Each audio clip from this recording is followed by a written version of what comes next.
Okay, we're here. We did it. All right, man. It gets me in the mood, man. It does. It Every primes time. you, you know. It's interesting. I'm kind of picking it apart in a more analytical way. At least I was at that You're like time. learning the lyrics and shit Yeah, like and that. kind of had the musical transitions, like how that kind of affects your emotions. Last week, you nailed the end. You said the word changes, and that's the end of the song. Oh, It's great. getting welcome to the show, everybody. I am Yes. Keith Pazel. This is my podcast. We're back with a guest this week. As you can see up top above us, we have Kevin Kellam, Yes. comedian, Hey. of course. Welcome, Kevin. What's going on in La La Land? You guys are in La La Land. This is true. Kevin, it's a little chilly out this week. We've been a little brisk in LA. I know. What's an LA chilly? What's an LA 60, chilly? anywhere in the 60s. Oh, come on. Yeah, it's the Come on. truth. You guys are totally out of your Chicago funk. I know I you guys don't- from Chicago. Do you know an what, though, LA dude? 60 is like an LA 60 is like a Chicago 85. you know? Yeah. And here's the thing, though. It turns you into a pussy. Oh, without a doubt. Because without a doubt. it's a very dry, brisk 65. I have been outside of the Improv shivering. Like, it's got to be 47 degrees. And I'll look at my phone and it'll be 68 degrees. Yeah, absolutely. Yeah. It's like a desert cold. You get a breeze that goes on, but I like it. I Oh, open I my can windows see at that, though. night, you know, and I Yeah. can sleep well. I have a down comforter. It can be 85 in the middle of the day and like 61 at night. It's a great temperature contrast. It's nice and cool. I like it. I like it. Yeah, there's no doubt that it's an improvement. Last night I went to a party with about like 10 folks, older comics, older guys. CJ Sullivan was there. Couples were there. We were in a guy's backyard, and he has a fire pit. And one of the women was wearing winter clothing. That's how cold she was, and it was like probably 58. Oh, dude. I was at work. Like truly wearing a hat, like winter clothing. I was at work and two ladies, it was 72 degrees. Yeah. And this is even when like LA normal. And they were Yeah. like, can you turn the heat lamps on? Yeah. They made it so hot outside. Yeah, it's. I worry about that. I'm coming back to Chicago for 2 weeks. So, Kevin, during right Christmas. now, I think I'm just going to throw on Comedy Central to get started. Okay. And it'll be Okay, yeah, because we're watching everything at the same time. Yeah. So, yeah, And I'll I'm- fire that up. Let's and- see what's on Comedy Central. and I'm in Chicago. It's The Office right now. So, All right. So we're on Let's see what Chicago. lines up with me. We're on Chicago television. It'll be interesting, the delays, because there's delays. So right now I got the big fat I have guy. The Office as well. The Office and it's is the coming big up fat on guy in Netflix. a yellow shirt, right, talking in front of us. Yeah. He's Charlie Brown. Yeah. The All right. Office was huge. We're sunk up. The Office was huge. And you know man. what? They sucked 9 years of television out of 12 episodes. Yeah, it does. It did feel like they were. It was repetitive. Specifically, when Carell left the show, it felt like they were really just like, I don't want to be being redundant, but they were like leaning on different things that they had already created in the show when he was there. You know, Oh, yeah. I didn't watch much of it after he left. That's not to say that it wasn't great. It was still a pretty strong, funny show. I thought about watching when I saw that James Spader was on, because James Spader is the greatest villain in the history. He plays a good bad guy ever since Less Than Zero. When he did Less Than Zero, he was the scumbag, like drug dealer, crack dealer. It was a premonition of what Robert Downey Jr.'s life was going to be like 13 years later. Have you ever seen Less Than Zero, Kevin? I have not, but Spader is one of those guys that I would just be it's the intimidated to talk to. Yeah. It's Oh, the yeah. Requiem for a Dream of its time. Yeah. So it's 87 it came It's out. Jamie Gertz, Robert Downey, and they basically and McCarthy. they from- play from, these four Weekend at Bernie's. kids that just graduated high school, and they're like discovering themselves, and Robert Downey is partying, and James Spader plays this rich piece of shit who's always throwing parties, and he like gets Robert Downey hooked on heroin, and he's like his lackey. Yeah, And yeah, it's this and big crack. coming of age tale about just drugs and banging, and the movie ends with Robert Downey dying in the front seat of a car while James Spader and Jamie Gertz just sob together. No, Oh, it's not Andrew James McCarthy. Spader. It's Andrew McCarthy, but James Spader is the bad guy, and he played a good bad guy because before that he was kind of a dick. He was in Pretty in Pink and stuff. Yeah. he played a good like high school. Yeah, I remember him in asshole, Pretty in Pink. You know? Yeah. yeah. But he does a good job with it. Yeah, Spader's a good villain. He's great. I support your point. He's a good villain. But they essentially just had him be Steve Carell in the run that he was on. Oh, so Spader, he actually did the. Well, because Steve Carell's character is so great that everyone that followed him, it was kind of the same obnoxious but like childlike boss type of figure. Yeah, but done through a Spader lens versus a Steve Carell. Yeah. I saw Carell on main stage in 1993 when I first moved to Chicago. My mom and my stepfather came down because the art class would do a trip to Chicago, go to the Art Institute from Wisconsin. We can add The openly gay teacher in the 80s. we can add a new humble brag to Crocious's list. He has sat in guys. Sauce. He has Corral, main stage, Second City. Or was it ETC? I don't you want to go real brag. ETC You wanna was- go real yeah. Chicago. Kevin, I don't know if you knew this, Comedy, but he ETC. watched the Oscars with Rachel Dratch. He did. No, not Rachel Dratch. A woman named Tina Fey sat directly. We were ass cheek to ass cheek in a tight setting. And The first time he told me that, he goes, "Yeah, I watched the Oscars with her." He goes, "She liked my stuff." it's the truth, though. It's the truth, man. She She liked specifically. you at the table. She liked your material at the Absolutely. table. She specifically, I'll never forget this, going up at the Midnight Bible School, which was like a very hip alt room. It was the CYSK of its time. Absolutely. That and the elevator, but it came after the elevator. And it was a Second City. Matt Dwyer ran it. It was an ETC guy. So there was a big, strong Second City connection. So a lot of those folks would come to shows. And I remember I remember hearing about that when I took classes there in high school. Yeah, it was. I'm not trying to make you feel dated. I just know the reference. I Oh gotta get yeah, the reference. absolutely. So no, that's fine, dude. It was. I love feeling dated. Ooh, let's do a little bit of this. But it was like my dad Dratch doesn't used got to it. go up there and watch shows, as did Tina Fey. And I remember Tina Fey was in the green room when I walked in. She's like, "Oh, I know you. You're funny." That's what There Tina you go. Fey said to me. Dratch also said that to me also. And then it's. And that's where I met Jordan Peele. Jordan Peele had just started to do stand-up. He was in a comedy duo with a white woman who I think was a writer on on one of his comedy shows on whatever it was, that show with Key and Peele. I think she wrote on that. Key and Peele. And I remember he introduced himself to me. He sought me out. That's how respected I was. I saw him on ETC. This is in 2000. This is in maybe the fall of 2002. Oh yeah, absolutely. Yeah, he was around exactly.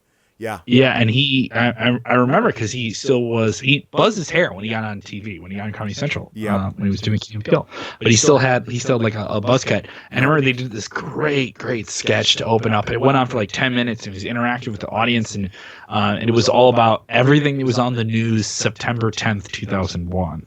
About all these like bullshit things that were on the news that clearly took up that they were filling time with, and it was all about like whoever Ellen was dating at the time, she broke up with them. Oh and, yeah, like, that would have been what's her face? Anne Heche. Anne Heche. Exactly. yeah, and yep. Heche, and it was just like all this stuff that post 9/11 meant nothing. Yeah. Like it meant Yeah. nothing at all, and it was very well done and kind of crazy that you hear recently in Second City it's the bastion of intelligent satire, and it still is. Yeah. It still is. Yep. It's not going to go away even if it's up for sale. But I remember like seeing that, and I was like, oh no, I don't know if I could do that. Like I was like so intimidated by it, but I was like, I want to learn from this, but I don't know if I can do that. Well, those Yeah. people are a lot too. Hanging out with the improv people, Oh, they're just absolutely. in and on all the time. I used to I dated a woman on the ETC stage, a woman named Angela Shelton, for like 3 months in 1999.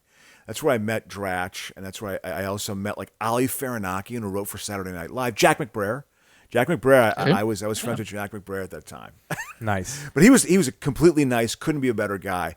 And I remember hanging out with that scene. I remember Angela, it was a real stressful thing. She got 1 day off a week. And I remember I wanted her to come see me do stand-up at the Bible school. And she just was like, I do not want to set foot in that building because it's so intense. You know, they really get worked up about stuff, and so it's a high-strung kind of population. It's a hyper-competitive environment. Though, Well, I right, mean, too, I think it's more just you're dealing with sensitive personalities of performers, and it's very much like I think it's people who had the dream of breaking through, and it's obviously one of the stepping stones to do that, So I think it's the first time for a lot of these folks where it starts to matter, they have different repetitions at that level. It's a theater show. It's like Broadway. Absolutely, it's in an a equity sense. theater. Yeah, absolutely. Yeah, and like with us, it's like we complain, oh my god, like I want to do 2 shows on a Friday and 3 shows on a Saturday, and wow, that'd be a lot, right? Yeah. Whereas with them, it's like, well, no, you got to do that Thursday, Friday, Saturday, and then you'll do like they maybe work their Saturday and ass Sunday. off, and then when they start up a new show, they actually are rehearsing the new show while doing the other show. So it's like, and that overlaps for like 8 weeks. It's like it's pretty intense, and they fire people. Yeah, it takes a certain type of person. So my thing is like, oh, do I have the discipline for that? And I just wanted to. Yeah. I ended up applying that to like stand up and other things. So Yeah. I still do some improv from time to time. I enjoy it, but I just knew I was like, I'm gonna take the skills from this and use it. Hey, Kevin, let's go absolutely. over to TNT here. Let's pop on the Meg. TNT, we're going to the Turner Network The television. Meg. Yeah, we're gonna pop on the Meg. So enough of 95. We're gonna. What's Halloween like out there, Kevin? You're in Chicago. Halloween is weird. I bought candy. All right. Yeah. And I live in Albany Park, Northwest Side, nice Absolutely. residential area. I have a very good friend who a lives there. basement apartment in a house, so I can like see if people are by. And, Nice. And I was talking to my mom, and she says, you should buy candy. You're in a house. Kids are going to come by. And my mom's like old enough where she's like, oh, it's still just life is normal. It's fine. Right. Everyone's just avoiding the bug. She calls it the bug. That's And I hilarious. was like, gosh, it's just like, Mom, it's a little bit more serious than Yeah. that. Like this is, you should be wearing your mask. And I worry about my folks. I worry about that because they're just annoyed by the inconvenience of it. Kevin, you're gonna at this catch a point- sniffle out there. I think it's just goofy. they call the governor of Illinois Jelly Belly. Oh, They that's call him great. Jelly Belly instead of JB Pritzker. The Yeah. JB's for jelly, so fat, not doing anything, trying to get these places open. You think all the people are gonna close? Now, You is your think that- family, Kevin, over there in Beverly still? Well, my brother and my sister live in the south side. My brother's a sergeant. He lives in the district he serves. Oh, in, yeah. CPD. Nice. And then my sister's down the road from him, and her husband have an architecture business. Yeah. And she runs that. So it's still the family thing. My parents are in Oak Lawn, not too far from there. Yeah. Joke Oh, Lawn, yeah. as we call Yeah. it. But 'Cause so it's there's common. still some trick or treating out there, right? Like it's not. Did Lightfoot Yeah. put the kibosh on it? Yeah, but everyone's doing the PVC tube thing now, where you Oh. like throw it down a tube to the kids. God, what So- a bizarre, what a weird, I gotta admit it, humans are creative. If there's one thing that this has taken us out of our comfort zone, and I always think there's some value in that, because you sort of figure out what matters and what doesn't matter, So it's like, but that's pretty bizarre. Are people wearing their mask out there, Kevin? Are they wearing it consistently? 'Cause out Yeah, here, I would people are say- wearing it I pretty mean, consistently. Definitely, we just had the highest cases we've had in months. We had Yeah. like 7,000 yesterday, 8,000 a day from the state. Yeah. And then the suburban bars are all pissed that they're getting closed down, and it's kind of been It's been coming in waves in terms of what gets closed this past week. Yeah. But the cases just aren't coming down. The next 2 we're talking about months. 4,000 cases a day being good. That's not good. Jesus Well, Christ. and then even that should people, be for the country. and you even hear people, because everyone's like, well, they're just harping on the cases now. No one's even dying. And I love how people will immediately adjust. Like 1,000 people died last I know. Thursday of I it, know. and people were like, well, that's almost nothing. That literally is. It's like a form of denial. It's like a weird, like psychological kind of compensation. I think people are just burned out. They just want it to be done with, and Yeah. they're so exhausted. Well, I with tell it, you and, something. Yeah, no, I agree, but I can tell you this much: I don't think it's going to be changing much next year, man. I think things aren't going to get back to normal for like a year and a half. Everyone's going to be like Yep. even more lax about it, and I don't know, and I don't want to speak for anybody. I don't speak for anyone I work with or anything like that. I just worry about. I work in the live entertainment world. I work in radio, alternative rock radio here in Chicago. And I love it with KQX, and we got to get this. I'm hoping things turn around, so that we can have a Riot Fest and Lollapalooza. And sell Of stuff. course. And that's just Also- not for like big market Fortune 500 companies. It's the hotels and the bars and everybody like that. That's the absolutely. world I live in. Yeah, And that industry has been I've devastated. Oh, for sure. I've even seen with because I listen to Sirius XM, and they've said like no one's back in studio until middle of next year. And I think even these places are probably starting to look at the buildings, the studios they rent out, and they're like, hey, let's just have people like, I think this is going to totally rework radio, and like, why do we need to have these people in studio all the time? Like, let's have everybody. It'll depend on the company and what you're doing and what you're doing. Oh, here we go. We got the rich guy who's got Air Force Ones. Yeah, baby. I had a pair of Jordans like that, And those are my Jordans. We got an office connection here because that's Rainn Wilson. So that's Dwight Schrute. Is Oh wow. yeah, Just went from channel to channel. he's you nailed it, Kevin. Have you seen this movie? No, I've not, but it's the Big Shark movie with Jason Statham. Yes. Yeah, So Big Shark. Rainn Wilson is this fucking billionaire who is funding all of this, and he's like, his whole character is he's the freewheeling. I wear Nikes. Just I'm giving he's you Paul Allen. I'm giving you my money. Do great things. Yeah. So like when they discover the shark, he's just like, well, let's get after it. Like he's the big moron billionaire. So his death will be good. His and death then will be Jason treated well. Statham's build to his character is this movie starts. He's like he rescues people when they're in like deep dive accidents. Okay. So like when he gets called, shit's going down. Yeah, exactly. So the movie starts He's with the fixer. Oh yeah. Yeah. It's basically He's the the transporter. wolf. He's the wolf of Shark fixer. It's the transporter, but with sharks. from Pulp Fiction. So he is. There's these 3 dudes at the beginning who like they're down in the ocean and their shit capsizes, and that's when you first get introduced to the Meg. The Meg attacks them, and Statham goes down, and he has to leave one of the dudes behind.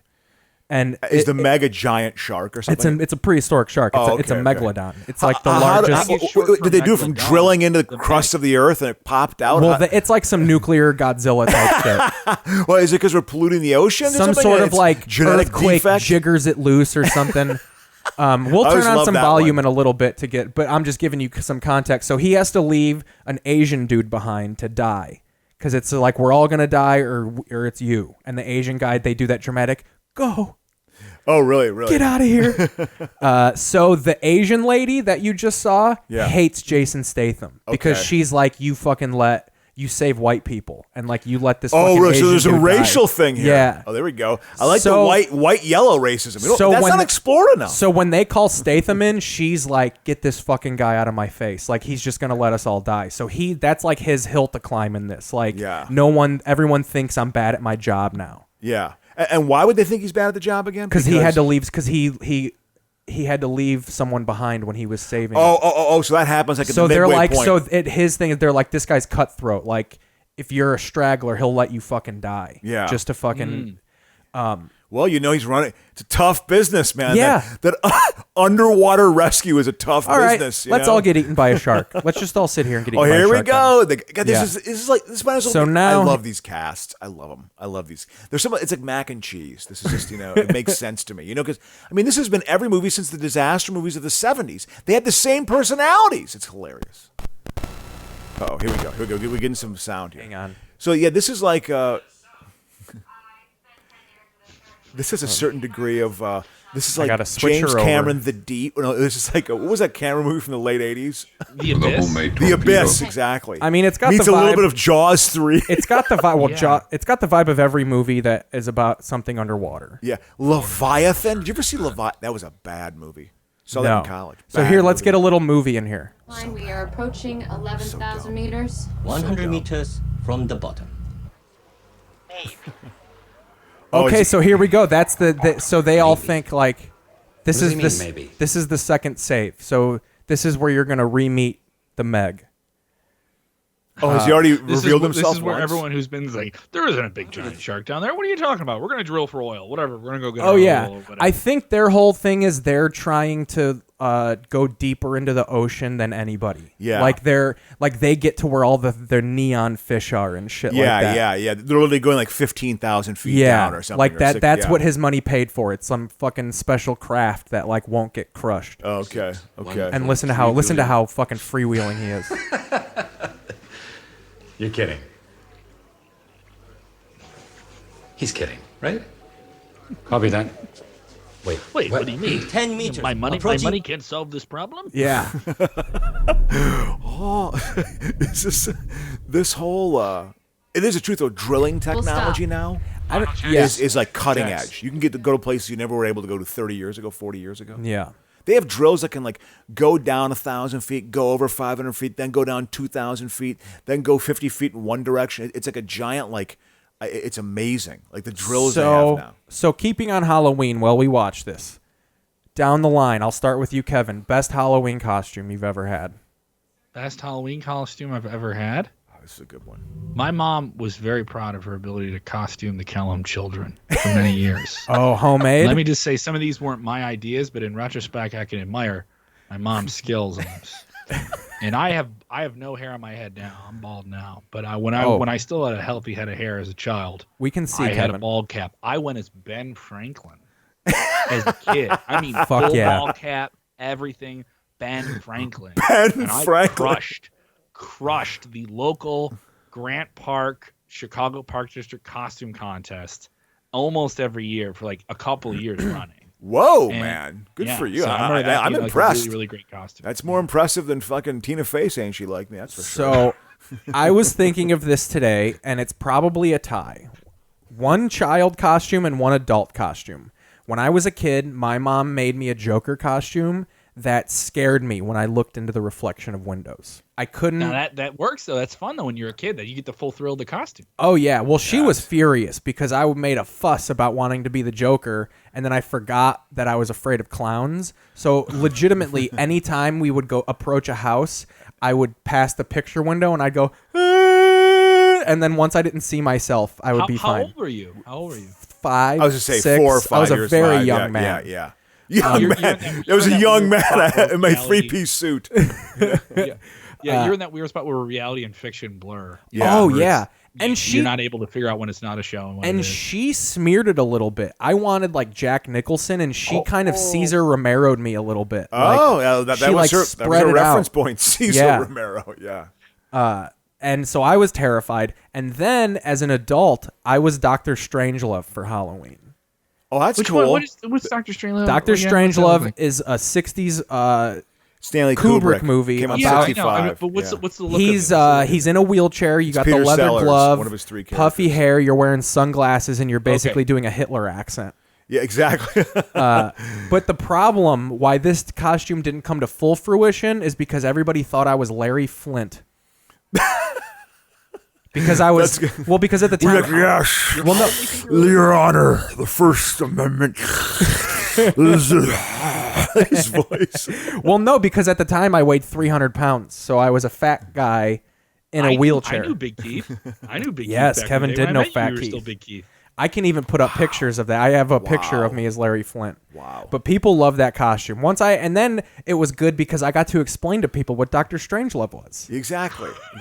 It made you feel smart. Things. It's a great Exactly. dude. Old boy riding that nuclear weapon down like a goddamn what horse. about you? What's your costume, dude? Crow, best Halloween costume. When I was a kid, I had this conversation last night around the fire. I swear to God, it's been so long since I've been a child that I don't really recall. Yeah, I was of the era where you would just get like a mask and just put it on. Right. That's just what it was. Yeah, he was a there ghost. Was there was not a lot of creative. You guys came. Halloween became more refined as you guys, and good for you. So I remember so I'm trying to think when I was a kid. God, yeah, what did I do? I'm trying to think. This is what a nerd I was. When I was collecting for UNICEF, I felt more proud of collecting for UNICEF than for the candy I got. I had empathy as a 7-year-old boy. That's true. hilarious. But I can't think what I maybe Davy Crockett or something like wearing a coonskin cap. I would almost say that's kind of a sign of how generations move on, because you even see it with names. Like, we have very obscure Halloween costumes. Yeah. We name our kids Tristan and Yeah. Trace Yeah. and fucking Kuiper. You're an That's social media, individual. though. You're trying to outdo something you saw someone post last year, Or like, something like it's that. different. I think people like, especially with the names, they're like, well, there's already Jameses and Franks and Jim. Like, Yeah. let's do something new. I want to name my kid Macaulay. Well, exactly, because it's all an expression of your individuality. Oh, you're so unique. But I even think we've done that with costumes. Like, I think course. people my age looked at like, I don't want to just be a ghost. Like, everybody was a ghost. I want to be this ghost from a this particular movie. type of ghost. Yeah, I want to be yeah. Casper from which is Casper. fun though. I think there's Yeah, a fun there's art merit into to that. and There's stuff merit like to that, it. yeah. I'm shitting on it, but there's merit to it. There Also, is. Adam, we're artsy folk. Yeah, We well, gotta fucking. So, but my favorite adult costume, you're gonna like this one. I went to what was that sex store on Belmont and Clark? Taboo.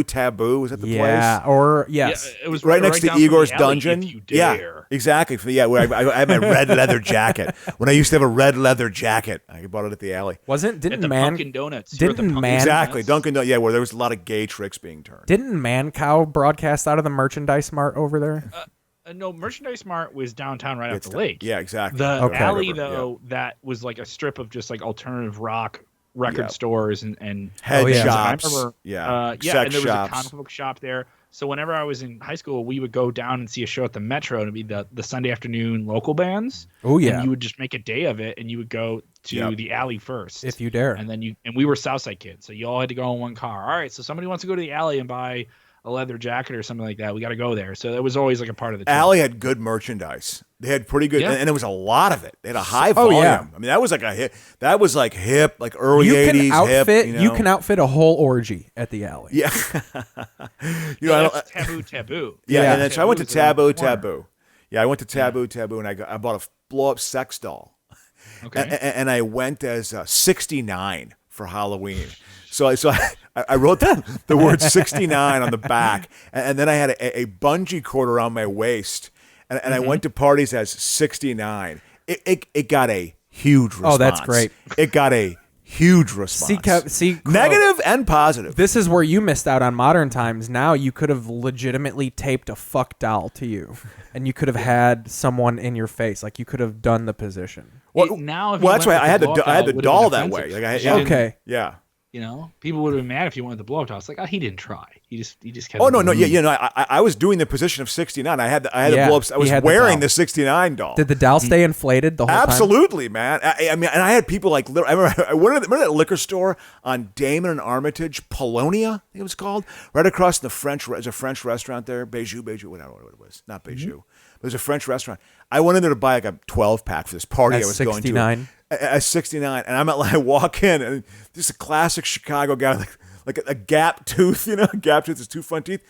Hey, you pervert! You're nothing but a pervert. That's what you are. What You're a a 90s pervert. fucking. He just called. I mean, he loudly called me a pervert 3 times in a store, So and I remember being into that. I could never do that. now that I'm I mortified. think about it, one of my better costumes It's was 97. one year we went to a party and it was one of those assholes who was like, "You can't come if you're not in a costume." Yeah. So randomly, I was with my friend Bobby. I went to his closet Yeah. and I go, "I'm gonna be you for Halloween." Now, Bobby Buds? No, Did you go as my Bobby friend, Buds? my friend Bobby Doyle, suburb friend, non-comic. And the thing about what really put this costume over, put all his clothes on, and then he's got this weird condition where he's got blue freckles on his lips. Yeah. So I painted blue freckles on my lips, and anytime people were like, "Who are you?" and I just pointed to my lips, and they'd be like, "Oh, that's so great," and I just like mocked him the whole night. I also did in college. It was when Def Leppard's drummer had his arm ripped off in a car accident. No. So I got a Def Leppard T-shirt and I put one arm out with the drumstick, and I had the other arm in the T-shirt. That's fucking great. Oh, here's the scene in the mag where Jason Statham. Oh, they just have to wants live recruit his him. simple Yeah. life. So Listen, I've been this is surfing for the past 6 months. so this is longer than that. He's like he repairs boats. He like scrubs barnacles off boats. Like Yeah. it's like the classic. I used to be president, but now I'm a paper boy. Yeah, like yeah, exactly. Yeah, I don't yeah. want any responsibility now. I just want Yeah. to drink fucking. Yeah. I want to drink Savisa. Blade Runner. It's the opening scene after the credits in Blade Runner. It's like we would ask this guy to do it, but he's still not breathing. He's Yeah. got on solid foods. Yeah. We're gonna have to bring it the best. We need John Rambo. They're coming in. Yeah, this guy. This guy was a known actor with the hat. Goes up. Yeah, he seems like a character actor. He's been a lot of stuff. He's been in Yeah. everything. Who, Statham? No, it's Statham. I know, but no, No, the this guy in guy the with the hat. Oh yeah. Wasn't he in no, some Training stuff Day? is- Wasn't he one of the Mexican dudes who like was gonna kill? He looks like he plays a plainclothes cop and everything. He was gonna kill what's his face Ethan Hawke's character. Remember that those 3 Mexican guys? He's Oh, definitely yeah. been a defending lawyer. He's definitely been a defending lawyer in Law and Order SVU in like a few episodes. God, yeah. Well, I mean, good for him. There's a versatility in there, man. You know. Let's Why see don't we what. sit down, we'll enjoy a couple of beers, and then we can get you on your way. Jonas. I love Doing I it love over this guy beers, because man. they're legitimately like, look, there's lives at stake. We need you, and he's just like, let's just drink some beers, Well, you know, and I'm gonna kick you out of me fucking house. Is he Scottish, Irish, English, or Australian with that accent? Probably all of them. Well, because you're covering all bases there.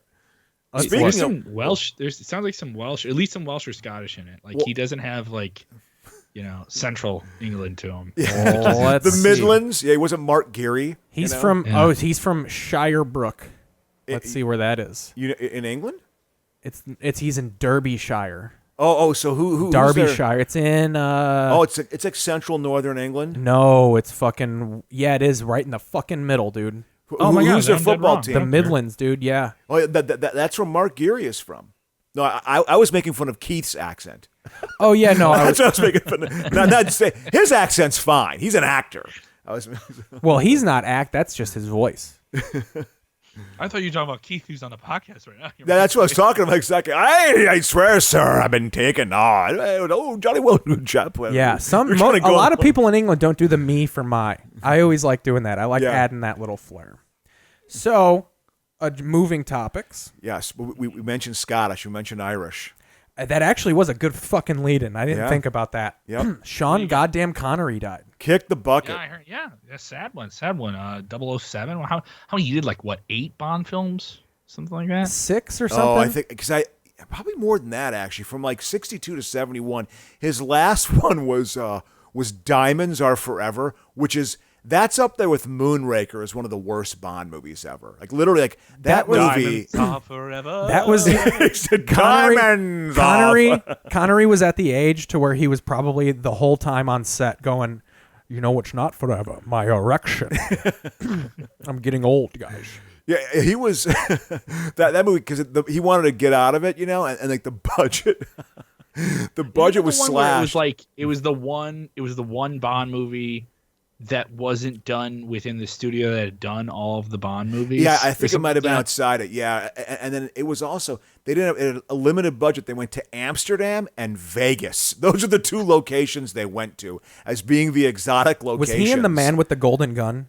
I think that might have been was that Lazenby? Might have been George Lazenby. I don't know. No. Man with the Golden Gun is Roger Moore. It's one of the first Roger Moore ones. Didn't Moore do more movies than Connery? Absolutely. Moore is the one. Listen, I was raised on Moore. That's who I was raised on. I have no recollection of Sean Connery being 007. It's Roger Moore. And it is The Spy Who Loved Me, Moonraker, but then the one where it got me was For Your Eyes Only. Sheena Easton, For Your Eyes Only, only for you. I slow danced with Kara Wood in the 6th grade to that song. I had a bone. You have such a memory like a trap. Oh, dude. This is what happens when you don't start smoking reefer until you're 30. This is what you got to do. No. First time I ever got high, March 27th, 1984. True. I was 14. Wow, the dates. But what he was? I'm looking now. He was Sean Connery, Sir Tom. He was knighted. Oh, he got knighted like a motherfucker. Sir, exactly. Sir Thomas Connery was in 7 Bond films. 7. Doctor God, I thought it'd be more. You Only Live Twice. Diamonds Are Forever. Never Say Never Again. Yes, that was his last one. 1962, 1983. There's a couple where he wasn't in them. That's Moore played, right? Yeah. Moore was the guy. It was kind of weird when Connery. He hadn't played James Bond in 12 years. Well, from 71 also to Roger. 83, Made Roger Moore came at the time where they were like, we're gonna make a Bond movie every year. I don't think they made him every year when Connery was James Bond. Thunderball is probably his best one, I think. Dr. No is good too. But you're right. I mean, when I remember the first, they came out of it was Live and Let Die was the first Roger Moore, and then it was The Man with the Golden Gun. That was Hervé Villachez was one of the Tattoo from Fantasy Island. Boss. Yeah. That's a unique one because it just breaks the concept of all right, James Bond's going to go around the world, then he's going to meet a girl, then he's going to fight the bad guy in a big, action stunt chase thing. Whereas that one's here's James Bond, he's on an island, here's the bad guy, it's the island, that's it. Yeah, well, with the island, I think there was Live and Let Die.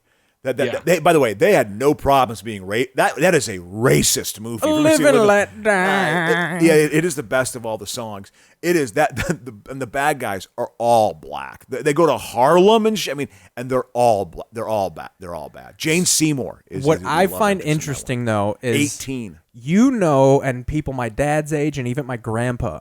They know him as James Bond, as this big action star. Oh, yeah. Kevin and I grew up with Sean Connery in this weird trying to be a serious actor phase. Yeah, absolutely. Yeah, I know him from Indiana Jones Last Crusade, where he's the older supporting character. Absolutely. In The Rock, he's like that. In The Hunt for Red October. Finding Forrester. Yeah. You're the man now, dog. He was huge, man. I mean, he had a stretch in the 90s. Well, when he won the Oscar for The Untouchables, that's when he truly kind of came back. Well, that's when I feel there's a moment in I think he was I'm a serious actor.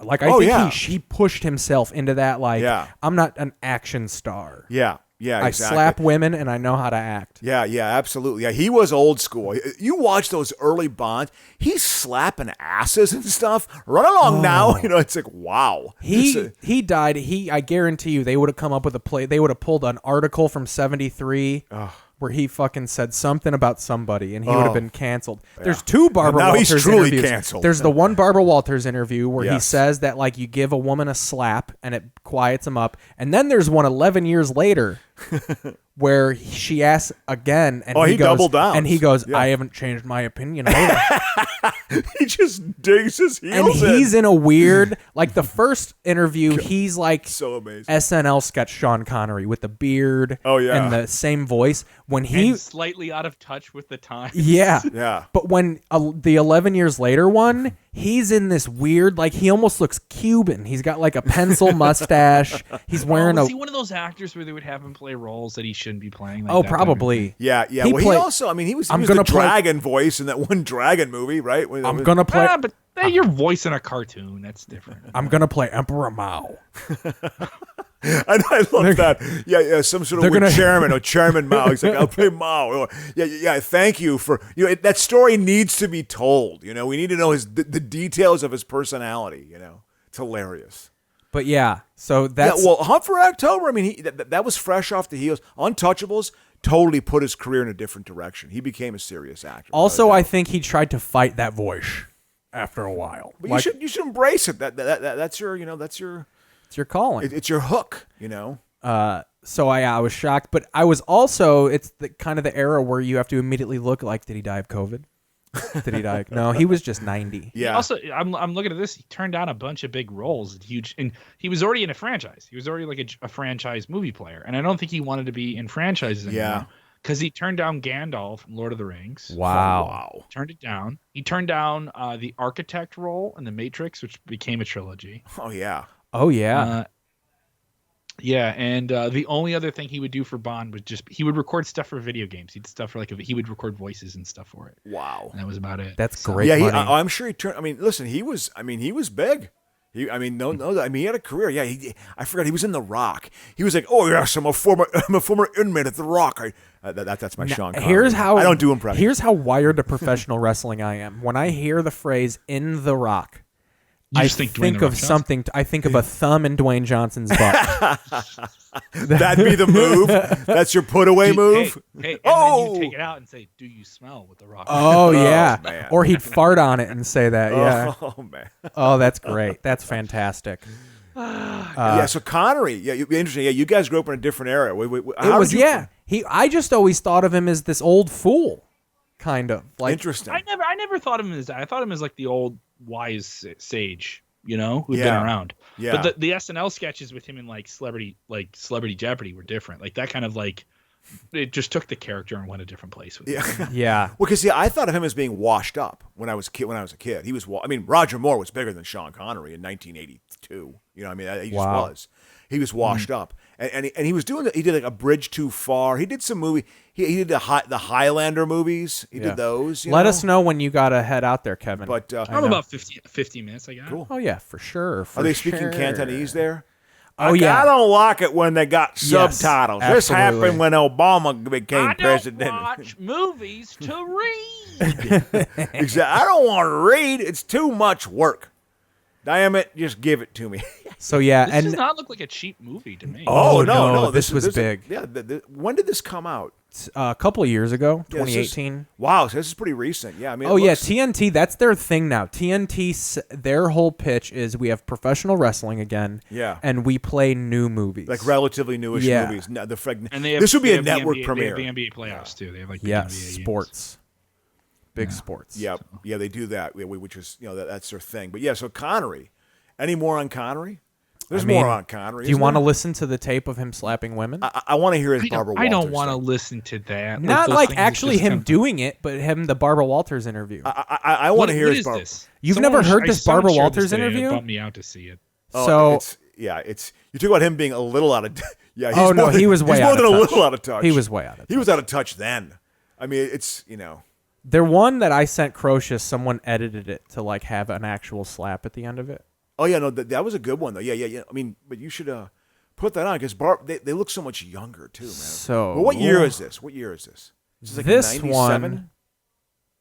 one, I love this. It just has a video of Sean Connery being rude and aggressive. All right. That's probably even worse. He was rude and aggressive in my space of love and care with my friends. So here we go, Kevin. This is Sean Who thinks Connery. that way? God. And to describe it, because I don't know if you can see this, he's got a pencil mustache. He's got like the gray stubble. He looks Cuban. He's got like the white polo. He's got palm trees behind He him. aged well though. I mean, in terms totally. Of, he was like if he was at a retirement home, I bet there was still a lot of old ladies that would like to, roll up next to him and hang out, So this is, and to give you this build, he has every opportunity. Barbara Walters gives him every opportunity to back out of Of course, this. because she's just nothing but And softballs. he absolutely chooses not to. doesn't. Like, I know, it's pretty This is a amazing. minute and 6 seconds. This is great. Yeah, this is good. It's not great, I'm but gonna it's regret great. hearing this. It's not great, but it's great. So what year is this again? This is 1987. 87. Yes. Oh, this is a while ago. An interview in which you star. said, not the worst thing to slap a woman now and then. As I remember, you said you don't do it with a clenched fist. It's better to do it with an open hand. Yeah, remember that? Yeah. Yeah. And I didn't love that. I haven't changed my opinion. You haven't? No, not at all. You think it's good to slap a woman? No, I don't think it's good. You don't think it's bad? I don't think it's... I'm sorry. He's so nonchalant about it. I Myself just- off camera behind Barbara Walters. Yeah. Like, no, get out of here. Right? but he's so nonchalant. He just he double. And this is when Barbara, and this is when Barbara so starts bad. being like, "Are you sure?" And then he explains it. I thought Crow, you said she gave softballs. I thought she let him on. I thought she threw the meat in the bear trap there and thought if he was going to take a bite or something like that. Oh yeah. And But this the thing is is, she could. She could come back at him now. Is what well. she should do. Listen to his She logic. did give Yeah. him the out though. She did give him the out to say, like, are you Before sure you about that? before you judge him, listen to his logic, boys. Oh, it's going to be amazing. that bad. I Oh, think that don't it do the depends logic entirely on on the it. circumstances and if it merits it. Yeah. What would merit it? Well, if you have tried everything else, and women are pretty good at this, they can't leave it alone.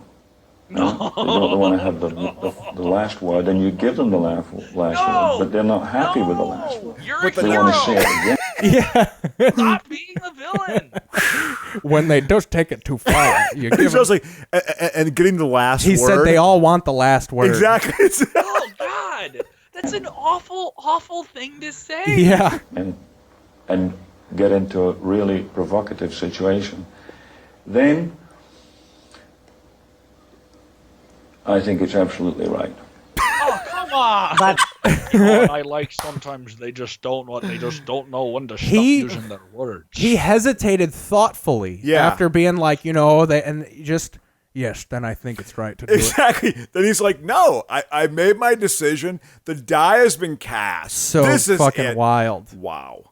It's pretty But like There's no way he would say that now. There's no way. Oh, of anyone would course let him- Oh not. no. I mean, no, he's got representation. He knows but better. Also, I think he's a smart enough guy where he would evolve and understand that like interacting with people like that probably isn't the right idea.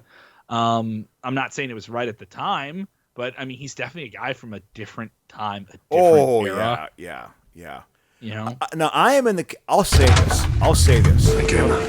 When I was stalked for 3.5 year,s okay, dude, your stalker story, that's a series unto itself. Well, Crocious also almost joined a cult. He's had an exciting life. Yeah. I have other things. There's, believe me, what my cult, he started the cult but left the cult. The cult still exists. So you're telling me, Crocious?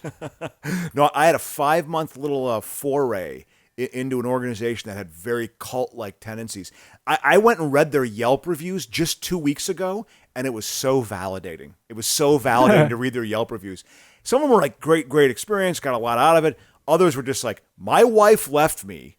She took $10,000 to pay to this organization. My life is in ruins. I like it was that. literally like, that sort of stark. I like that cults have Yelp reviews. Yeah.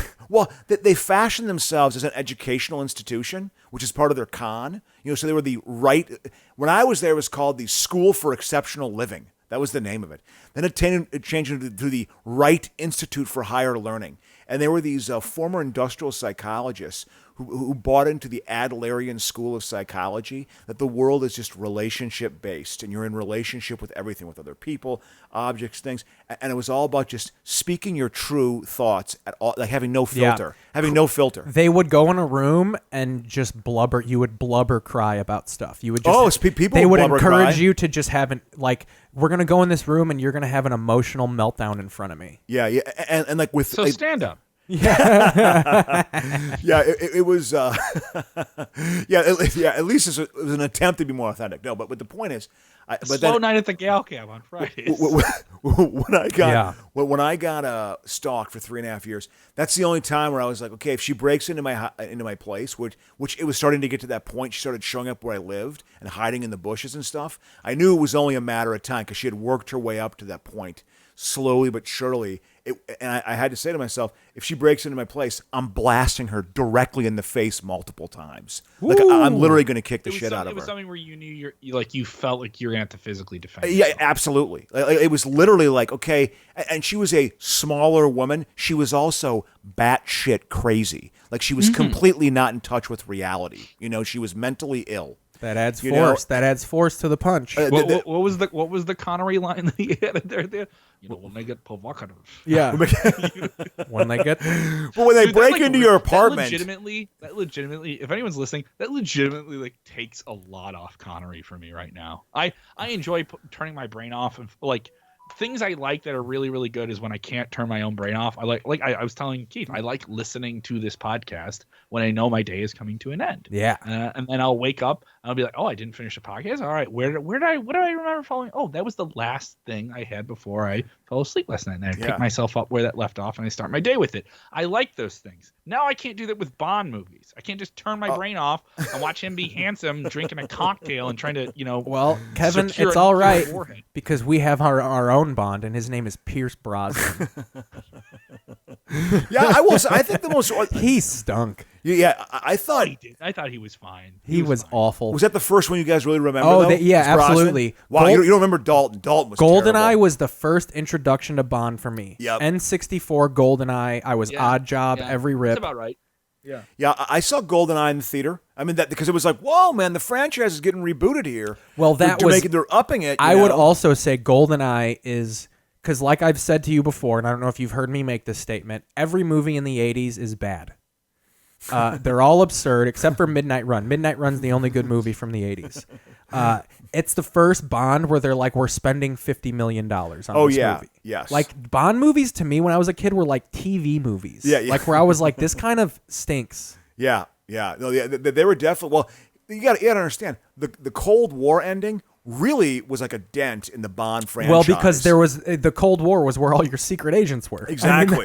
Yeah, it was Russia, and it was it was America and England. That sort of that would actually be a great movie about a secret agent after the Cold War, and he's just sitting in an office like snorting cocaine.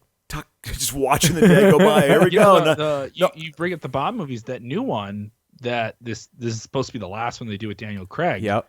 No Time to Die is a big reason why movie theaters are like, what are we going to do? Because that was like the last big blockbuster movie during the pandemic that they thought would come to theaters. Like, what was it? Tenet was supposed to like save the movie theaters. Oh, man. I've been reading up quite a bit on this. And then once MGM Studios, they run the franchise, the Bond franchise, they pull it. And they pull it in England where it's the be all end all. It is the be all end all movie franchise, Bond movies there. And it was like this big thing. And then news got out that they were talking about selling it to a streamer, like the way the Borat movie just got sold to Apple a streaming service, it. and that the Coming to America sequel with Eddie Murphy got sold to Amazon, I think it is. Don't quote me on it, but they were like asking for like $600 million. Yep. Apple is getting ready. I don't know if it's official. Apple is ready to pay $700 million for the James Bond franchise. That's how much fucking money they got, man. They have an over $1 trillion valuation. Which means, Crow, if you want to watch Bond, you're going to have to get Apple TV and pay $30. Yeah. Is it $30? It's $30 a month? $29.99 would be because you're not going to make the same movie theater revenue because I would imagine they get cuts of like popcorn and shit like that. No, I don't think they do, actually. You have to get Apple Plus? Well, no, I think it would probably be on iTunes, like it would be on the iTunes store. So instead of going into theaters, they would charge you $29.99 and you would just watch it online at home. Okay. And well, then I mean, the official word is they were. Variety was reporting that they were shopping it, right? Yeah. So Variety put that number out there, and they did. Now the studio says no, we're still online to put this out in a theater in the spring, which they can still do. Maybe things get good and everyone gets a needle in the arm sometime soon, and we can all go to movie theaters again. That's what I'm rooting for, man. I've never been a fan of Big Pharma until now. I'm a big fan of Big Pharma. We're ready for our microchips, dude. Yeah, I think that my sense is by the middle of next year, is when the vaccination will be actually ready. Then there comes the distribution of it, which is a whole logistical pain in the ass. It's got to go across the planet. Also, I'm gonna need to see Fauci get this shot on live television. That's kind of where I'm at. He'll get it. That's kind of like, I tell you what, I need someone I trust to get it on live TV before I trust any Trump administration. Oh yeah, of course. With a vaccine. Absolutely. The Russians have already put a vaccine out like 4 months ago. I mean, the thing is, Keith, if you don't get the vaccine, how are you going to get Windows 95 in your blood? Dude, I'm ready to become a computer. I have no qualms with it. That is such a misdirection. That's such a little bullshit stand-up comic trick. No, dude, I want to be the computer, dude. I'm down for being the computer. It's all right. Just reboot me every few years. Do you know how often I want to take a picture, but I can't pull out my phone? I just want enough computer in me to where I can blink. You just want to blink your eyes. I want to blink my eyes and take a picture. Shoot it right to my phone. Wow. Yeah. That is optic nerve stuff, man. Yeah, it's ready to go, dude. That's what Tesla man wants to do. I'm telling you what. That would be up on the windshield. You drive that way or something. Look, when me I couldn't do and that. my lady have our Asian baby, because we're going to have an Asian baby. I don't care how it happens. Man, you really turned LA, didn't we're gonna get we're gonna get that optic nerve fucking computerized. And my adorable Asian baby is just going to be blinking pictures. I want remember the Windows 7 TV commercials? There was this Asian kid in those commercials where I was like, it's the most adorable child you'll ever see in your life. Yeah. And I made the proclamation then, I want an Asian child. Yeah. They're the cutest kids on the planet. My buddy Michael Connell has a song about that. He's a guitar comic who's actually got integrity. And he has a song by Asian Baby. Still getting your shit shot talking there, Croches. Shout out to guitar comic Jeff Eggleston, who was on the show podcast 2 weeks ago. Exactly, he's a totally good guy. He was great on the show. I enjoyed him on the show. And telling those Dolly World stories. It was really fun. Hell yeah, he's out. Yeah. The Dollywood, man. That whole subset of like performance. I just find it fascinating. You get a paycheck. Yeah, for a lot of folks, it's their first paycheck. I know people who did Six Flags Theater. Can't do it now, but people work at Disney World. They're entertainers. They're like live entertainers at Disney World for 30 years. Bunch of them, unfortunately, lost their jobs recently at different places. They're not to come back soon. Well, also, let's be respectful. They're not employees. They're cast members. Of the Disney family. They're cast members. They perform while they serve nachos. Yeah, how much? I wonder how much they make. It's a living. I mean, there's people who move like they will leave where they're at to go work there in the summer. Like Mikey Manker, big bad Mikey Manker. Rest in peace, good Mikey Manker. He used to go to Florida every summer to work at Disney World. Wow. Interesting fact he told me. Danny Gallegos was Snow White there. Yeah. She played Snow White there. Do you want to know an interesting fact Manker told me? Yeah, so I guess the Hall of they Presidents. have the Hall of Presidents. And during an election year, they have both candidates in the Hall of Presidents. And whoever loses the election, they put... we got a giant octopus in this movie? Yeah. Not just a giant shark? Oh, look at that. Well, because all of these... that's how squid. deep they are. That's how fucking deep they are, dude. And the Meg probably fucking eats the squid. But so the president who loses gets taken out of the Hall of Presidents, and they put him on the Pirates of the Caribbean ship. Yeah, exactly. That's funny. So they have to have two. So Pirates of the Caribbean has all of the fucking loser president puppets remade as pirates. There's a Hillary Clinton. There's a Hillary Clinton on the fucking on the ship, fucking sweeping the deck. Deep dive for you to get into in terms of like a binge that I really, really suggest anyone get into, even if they just like a little bit of theme park stuff. and it's not even like you have to love Disney, but love the conception of it and how it was brought to life and all these different things from like the boardroom. It is Defunctland. It's this really, really well done series on YouTube. The guy who does it is a big theme park guy. I think I've seen some of that. He talks about the whole idea of Disney's concepts for everything and how he took an idea and would just lose himself in the idea. Epcot was supposed to be a city. What was the original? The original just version of Epcot was. He wanted people. There was going to be an airport. He wanted people to fly into Epcot, and you drive through the park on the way to the city. And then, like, he wanted it to be like where you eventually live there because he thought cities were dangerous and gross. Yeah, So absolutely. he wanted people to live in Disney World. He basically wanted the whole northern part of Florida to be Disney World. What a bizarre. That's the latest episode of Defunctland. It's just about that. Now Epcot becomes a part of the park. They were going to build that part of the park. And you know what's funny? Epcot fucking stinks. Oh yeah, It's I went to famously Epcot. the lamest part of the park. Absolutely, Epcot's terrible. I remember going to that in '83. And the big golf ball. It was and they have the future. It's where they have the display of what he thought Disney World was going to be. Like that's where you see the display. But yeah, it was supposed to be grand, and then I feel like they were just like, let's fucking just shove it off here to the side. Yeah, absolutely. Well, the whole. I mean, what a life where you're able to project out your fantasies. I'm going to create an alternate reality. Walt Disney, I think, lived in Disneyland. Like he lived there. Like that's he had a house there. He had a private residence inside of the park on Main Street. Wouldn't that just there's this I think it's called Club 33 or something like that. That's supposed to be like the private club within Disney that some people can go to, and like if you were famous you could go to it, and like there's just all this Disney lore of like hidden things in the park, and the series is really great. Like whenever one comes out, it's like appointment viewing for me to watch it. That's fucking great. And so it just dives into Walt Disney's kind of theories and what he wanted to achieve. There's an entire season about like what he was like as a kid, like where he grew up, and He's from how he Chicago. went to like the He's born in World's Fair Chicago. in Chicago in the 30s, and like how that he took all these different ideas, and you can see some of those things in like Disneyland and Disney World, and it's kind of crazy when you actually think about also, it. Like, we can debunk this on air. Yeah. We can debunk this on air, and I felt so good. Walt Disney was not anti-Semitic. It's a big rumor about him. Now the Song of the South, his problem, his employee said, is he wanted to basically like rosy color glasses America. Yeah, but it was coming. absolutely, of course. He felt bad. Like he wanted to, like, I want children to see this world instead of the cruel world. But point for point, there's Jewish employees that worked for Disney, and they said unequivocally, absolutely not. He never did I sense slurs or everything about the park is like that too. Yeah, but that's the concepts of the park are all about like everything is nice. Come here and everything is fun and but nice.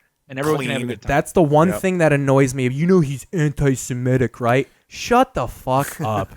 Henry Ford was anti-Semitic. Yeah, that guy was anti-Semitic. You know? One thing about him is like Disney. Like there's one episode of the series, I can't remember which one it was, when he was mainly just an animation studio. He got into a union thing. He was like a early. In West the 40s Coast and union shit. squabble Yeah, when absolutely. unions were starting to come through, and he got into a really, really serious one, and how much he really hated it. But then at the same time, like I guess everyone have some form of union stuff at Disney World or Disneyland. Don't ask me to speak on it, but I've heard about it. Right. He definitely testified in Congress and was very much like he didn't understand why they were unionizing. He's like, "Why? I give you all these great benefits," and he was one of the first guys to have like, "Hey, we're gonna have a soda fountain at work." Yeah. You know, it's not like literally the drudgery of like working. I got you guys ice cream. You don't need money. Why you don't like that? I mean, like literally, I think he thought like, "Hey, this is what you do with the family." But your life is all gumdrops and candy swirls. Yeah, that's also. He also knew I'm exploiting labor right now. Yeah. And, that's what even his employees, they were like, we're not saying he was fucking like a bad guy. He had faults, but Yeah. he was not racist or anti-Semitic. He treated his employees very well. Yeah. It was that mania of creativity that never, ever. He filmed something for Epcot like 2 weeks before he like passed away. Oh yeah. Oh yeah. Like he was still doing stuff, and there's something about that that's kind of like admirable. But then you also see like, oh, this is why you have this issue. This is why this is this way, and like like he smoked. He smoked all the time. that's how and he would died. not want to be photographed smoking or anything like that. And like He just drank a all little this bit too, different I think. dude, at that era, everyone did. At that time, Yeah. Dude, and so in episodes of Andy Griffith, he finishes when they show him in bed, he's puffing on a cigarette.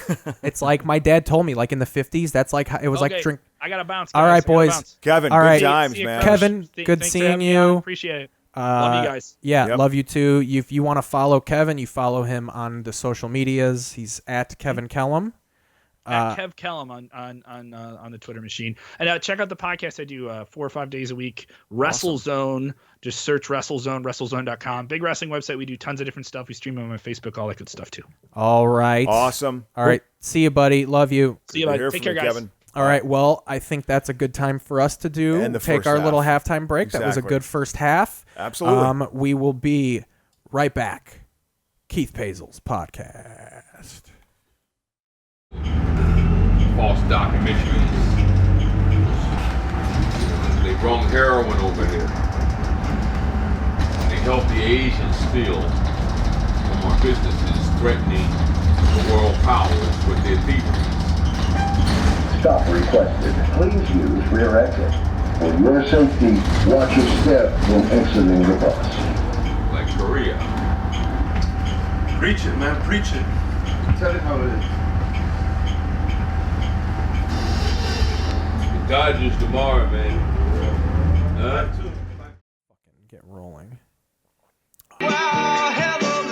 All right. We're back everyone. on the backside of a break here. Hello. Our continued crazy guy on a bus series that I'm doing in between. I made it a little shorter. I'm not putting people through a whole minute of it. I was doing a whole minute Of just him talking of about just a crazy. He says interesting things. Yeah. All right. You know, Waco was bad, but they did kind of come in. mental illness. What a thing to deal with. You know, I think everyone's probably on the continuum a little bit. They got their moments, they got their trigger points. Dude, I was doing it today. I'll create scenarios to where I have to I got into a fight with a customer in my head, and I long afterwards, Yeah, we're like when you get broken up and you have to I had a whole thing. Yeah, But that's fun though when you're rolling up silverware. that's where your mind You goes. gotta go because when you're rolling up silverware Oh. and someone just fucking rolled their eyes at you because you told them you couldn't move a chair, you're like, yeah, I want to fight this guy, and you envision how that would fucking happen. I think to the identity, I'm gonna pummel him. Clearly, I'll win. Yeah, because I'm going to hit him with a plate. I'm getting fired over this. If I make the choice to fight a customer, yeah, bail is involved. I'm going to fuck this person up. Yeah. Oh God, dude, you gotta get into a different line of work, man. I mean, because I know that feeling. I had many times. Restaurant work is stressful. I found it very stressful. Even bussing tables. I used to bus tables. I'll tell them all the time. I always get into this argument with my coworkers because someone will complain where's my food? I've been waiting for 20 minutes. And I'll be like, oh, I'm so sorry. Let me go check on that. And then I'll be like, hey, this dude wants his food. He's really upset. Thinking the manager will go well, let me go talk to him. Yeah. And they'll go, well, can you just apologize and tell him it'll be 5 more minutes? And I want to be like, no, because he thinks I'm the one fucking up his food. Yeah. He's not mad at you. He's mad at me. Yeah. I have to take the brunt of all of his fucking ignorance. Yeah. Yeah. So, no. Yeah. I'm not going to go out there and tell him sorry. Go. Yeah, you Manager. should. Yeah, you go out. Yeah, that manage. That's what you do. You manage. Yeah. No. That's all managing is throwing other employees under the bus. That's how a lot of people do it. I mean, I think a lot of people have that experience. I've been fortunate enough with some offices where it hasn't been that way, but some are. And when it's in a larger office with larger, higher money at stake and stuff, it's just it can be very annoying. But if I'm fighting someone at work, you're going to hear someone go, you're going to throw down all the way. Yeah. You're committing yourself.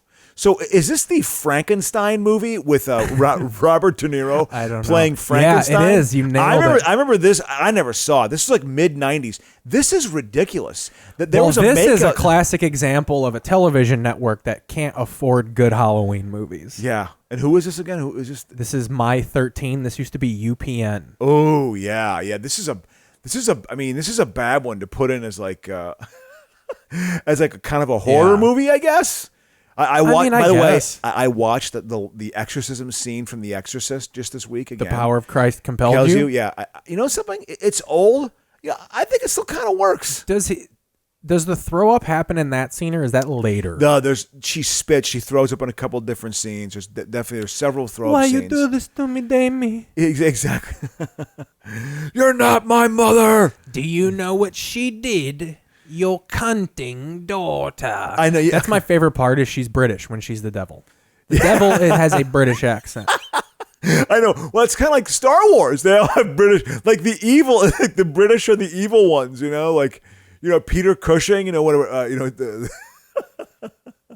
the actor, what was the position? No, he wasn't Palpatine. He was Grand Moff Tarkin. Exactly. Oh, Mr. You're Vader. far too trusting. Oh, Vader. Oh, your black, elegant cape looking so silky this morning, Vader. Is this like... What an awful Frankenstein. So he's basically like... He's just a pieced together person. And he's basically like, he's supposed to be like developing a soul. Like, I hear music, some guy playing a British This is fife, an allegory. in the wood.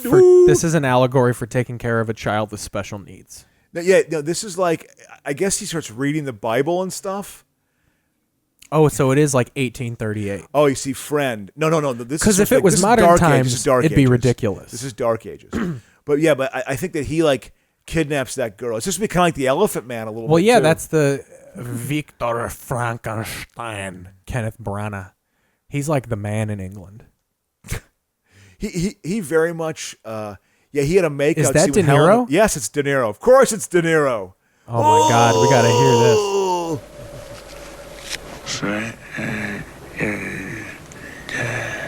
You talking to me? He's learning the word friend because she's teaching the word friend. She says hello to him, and he goes, "Are you talking to me? To me, friend.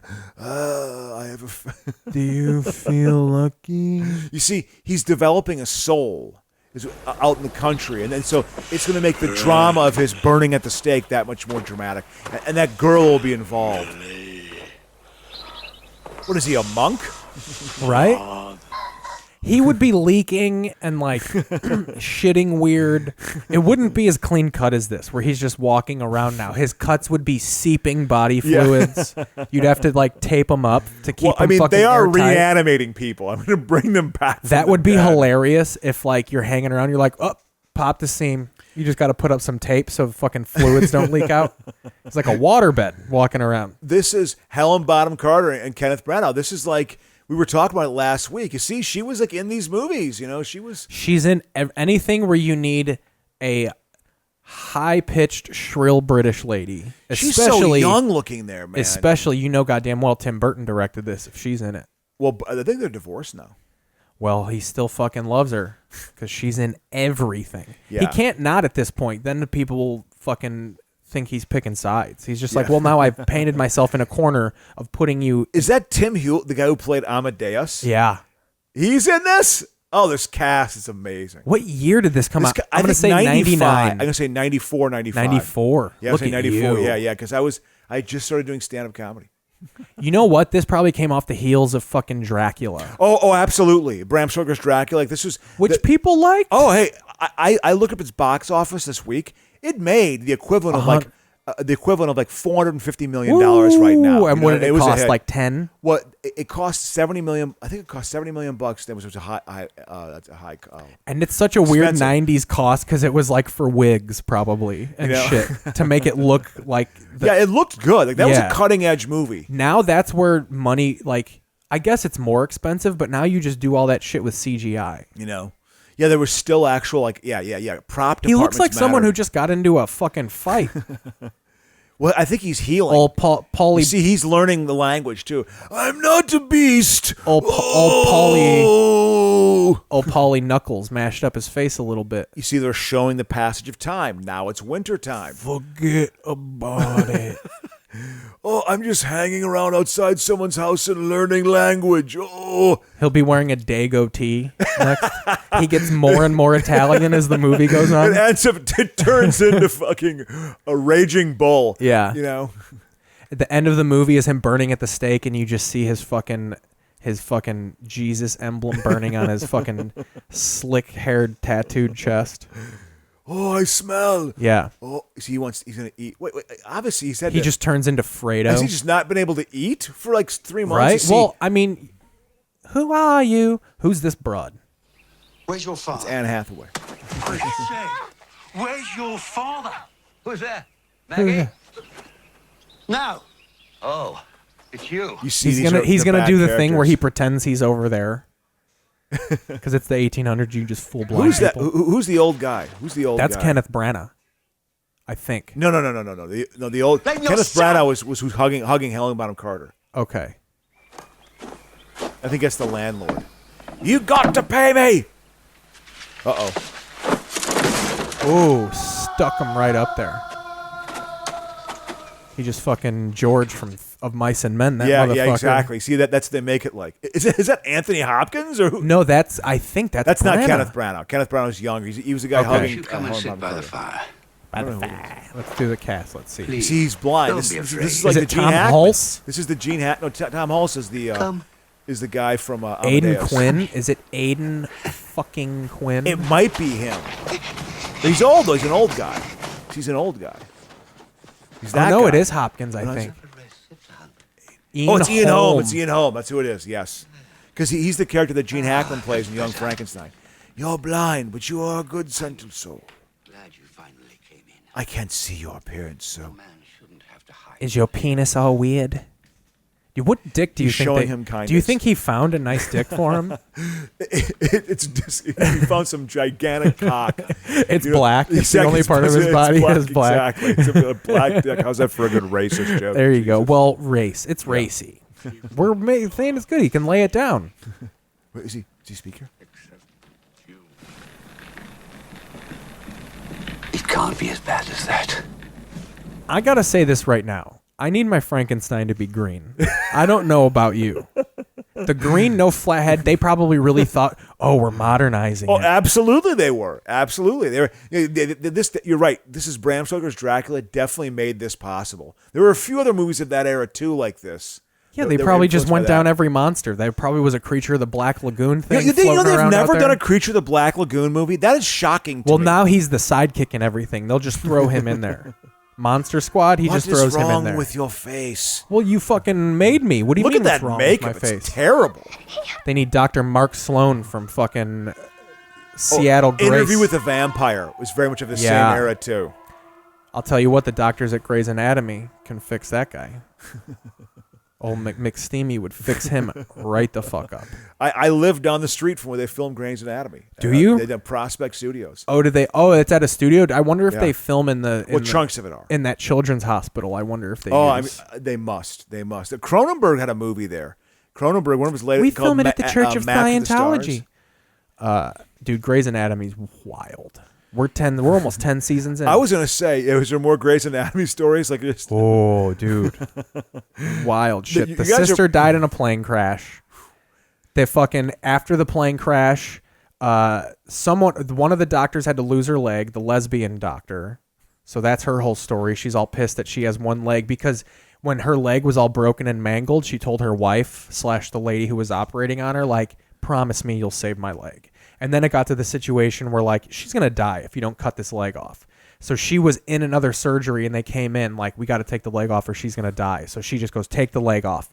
So then the whole season 9 is them dealing with her having one fucking leg. But now she's cruising. You promised me. But now she's cruising on it. Okay. And then Meredith Grey's sister has died in the plane crash, along with Mark Sloan, who was McSteamy. He was the other hot guy.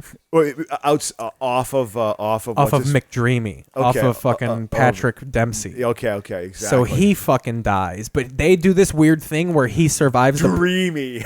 They do this thing where he survives the plane crash, and then you find out that because he's all pumped up and like you think he's gonna recover, and then they say, no, this is just what the body does before it dies. He's like going through pre-death mania. And there's this moment when they figure that out. He's fucking all psyched and he just goes, oh my God, is this what I think it is? And then within 2 minutes, he's like, Death rattle. Yeah. So he stays alive for like 2 days, and then he fucking finally dies. What happens to him again? That it kills They die in him? a plane crash. So at the end of season 8, they all go on a plane to like go save some people, and the plane crashes. and then they pick it up. God, these are the classic. So then, if you think that's the only drama, so then all the doctors that were in the plane sue the fucking plane company. Or like the whatever fucking insurance company. Yeah, exactly. But then the insurance company says, well, one of the attending doctors knew he was putting more doctors than the plane can handle, so it's your guys' fault. So then through the employees of the hospital suing the insurance company, the hospital gets sued. So now they're all celebrating their money, and then like 2 episodes they don't want to mention anything, so they're just like firing people. Wow. And like, we're just making budget cuts.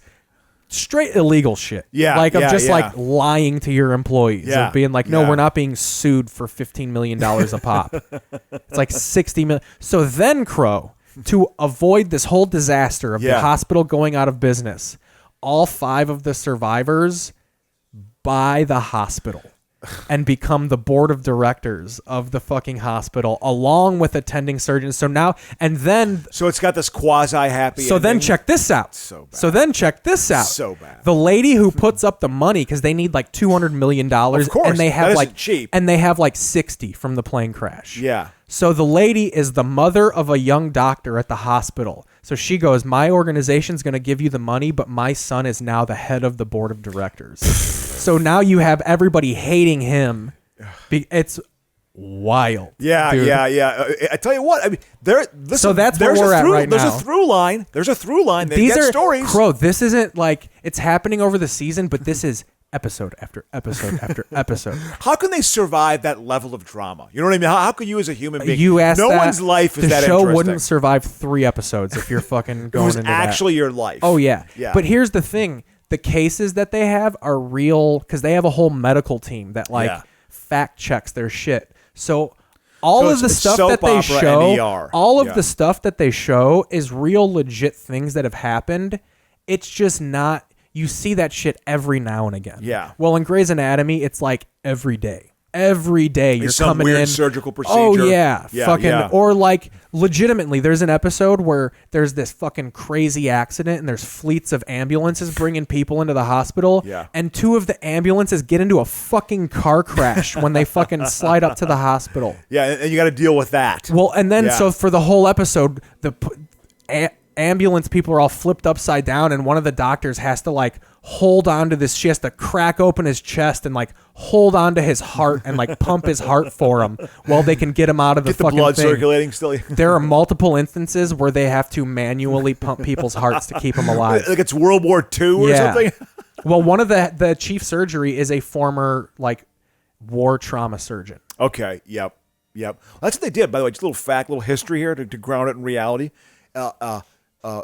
Vietnam, when they first started doing training for doctors in Vietnam, like in 65, 66, they went to Cook County Hospital. Those are the first physicians. What if he had 9 nipples like a dog when he popped open his chest? Oh, God.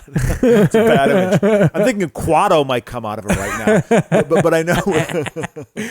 but with the physicians at Cook County Hospital had dealt with so many gunshot wounds. They had to go to Vietnam to teach people how to do surgery. That's how rough Chicago has been for its entire history. Is they went to train You think it'd be the other way around? It's like, no. We're not used to these many gunshot wounds. Okay, here's how you do it. So all the ER physicians at Cook County went over there and did all that surgery. So here's a history lesson you can give me. Because there's this is their panoramic Oscar shot. This was $4 million. Yeah. To get a fucking crane on a helicopter? Get out of here, dude. You think that's De Niro, or is that some fucking De Niro. guy? It's De Niro because he knows that I want to do it. The girl has been taken away, this young girl. No, I'm saying, do you think that was actually the actor, or do you think they got a stunt double to fucking brave it was a stunt the double. wild? It was a stunt double. This is I ain't De Niro. fucking doing that. De Niro's in Burbank right now. Yeah, De Niro was He's like, in Burbank right I'll now. do this movie if it's never above 72 degrees. Yeah, I have to get into my character. Never below, never above. But you have to walk on a mountain. No, I don't. Yeah, exactly. You're going to get... No, I don't. Yeah, when he was... De Niro got paid $2 million for The Untouchables. to play Al Capone, and I think he was on screen for like 8 minutes. He's on screen for 8 to 10 minutes. That's it. You know, and Al $2 million Capone. They bucks. say he was a good lay. Capone was. Yeah, there was women. You know what they would call him? Al Cudbone. Really? No, I just completely made that up. For that joke. Boning probably. I'm sure it was some like. No, 30s they called expression. it like fucking the in and the out. Or you know? yeah, like my grandpa used to say when there was like slow music on, he would say this is belly rubbing music. Like it, or it was like, hey, get a or like not a shag, but Belly like, rubbing. Yeah, that's good. hey, go get some carpet, go fucking pelt beaver, snatch. Yep, exactly. Let me ride up in your snatch, Oh, missy. he said, because I'm a young British boy who's now going to come in contact with the monster. Ooh, Mahu, mommy. Ooh. Oh, you poor. Now his scars are healing and shit. I'm telling you, McSteamy could fix him right up. Mark Sloan. He's hoping the kid will be nice to Oh, him. so The kid check will be this a little out too. shit. Do you know the triumphant See. moment of the season? What? Yeah, with Grey's Anatomy. So they fucking They go reanimate someone. Well, when they finally become the board of directors, I even got a little teary-eyed. They rename the hospital and they name it after fucking McSteamy and Meredith Grey's sister. So it becomes Sloan Gray Hospital. Gray Sloan Memorial. And now, a little spoiler, they murk off Patrick Dempsey's character and they add his name to the hospital. Oh, does he get killed? Patrick Dempsey? Oh, Crow, if you leave this show, you're dying. How did he die? How did he die? I don't know yet. It's season 10. Okay. So it's going to be... Yeah. One major character. How many seasons has that show been on? It's still on TV. I was going to say, I thought it was 17. Jesus Dude, Christ. I looked into it. ER was 18 seasons. Wow. It's a show you can just do. Hospitals rotate staff. You can have a new cast every 4 seasons. Fucking ER lasted post Clooney. Yeah, that's crazy. And he was that show. Oh, yeah. He was very... Well, he and Juliana Margulies, they were the stars. I had a friend in Chicago. They got to use his apartment for like a scene. He met Ewan McGregor, because Ewan McGregor was in an episode of ER in the mid-'90s before he did like the Star Wars thing. And there was a great old apartment off of the Wilson stop on the Red Line. No, I'm sorry, I was wrong. The Brown Line, I apologize. Not the Wilson stop, the Montrose stop. They got to do an ER scene where Ewan McGregor runs to his apartment. They got to film it and stuff. That's Ian Holm. Yes. That's Ian Holm. Ian Holm plays fucking Bilbo Baggins. Yeah, exactly. I'm telling He also you, dog. he's an alien. It's Aiden Quinn. Aiden Quinn might be the fucking old guy. The old guy. Oh, I'm blind. It's Aiden Quinn or Kenny Branagh. But Kenny, you're right. Kenneth Branagh was young at this point. Yeah, absolutely. Branagh's probably that age right now. Yeah. The only thing I've seen Kenneth Branagh in is fucking... What the fuck is that? Dead Again? No. With Emma fucking, Thompson? The Boondock Saints. Oh, wow. Yeah, he was being groomed as kind of he was a leading man in the early mid-'90s. That was a big part of Boondock Saints. The whole thing that the guy who made Boondock Saints is like an insufferable asshole. Yeah. And I guess a big part of why he got... he was just obnoxious about the script because the Weinsteins blew smoke up his ass. He made Miramax buy the bar that he frequented for him. Yeah. Like all this shit. But then I guess because they wanted Kenneth Branagh, that was like a big grab for Boondock Saints. Oh, interesting. He's like one of the cops or something like that. Interesting.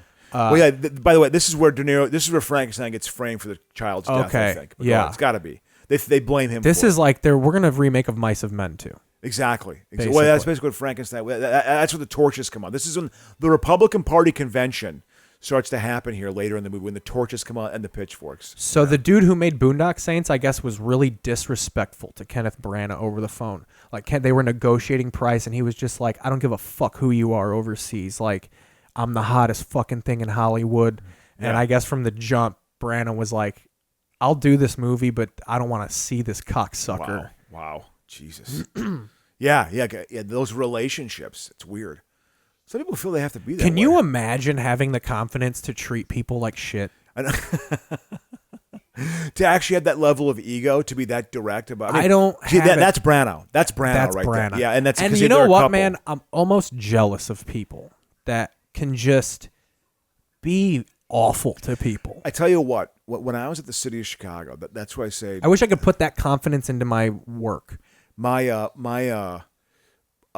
balls dropped at the city of Chicago because I was still too much of a nice guy, in my 20s. And then my early 30s, I couldn't be that. I couldn't be like the nice guy all the time. The job, the people were such assholes who dealt with that I swore at people on the phone. Like, you better get that fucking thing in, stuff like that. Like, at the because the city of Chicago, You became the movie Wall Street. because and I didn't do that very often, but I was doing it more frequently. And you know something, buddy, that bothered me. I was kind of concerned about that. I was becoming an asshole. I could tell. And you have to have a bit of an asshole streak when you work in business, I think, sometimes. I'm interested in the time difference. I'm going to see when the Meg is on at 8:00 here. Yeah, interesting.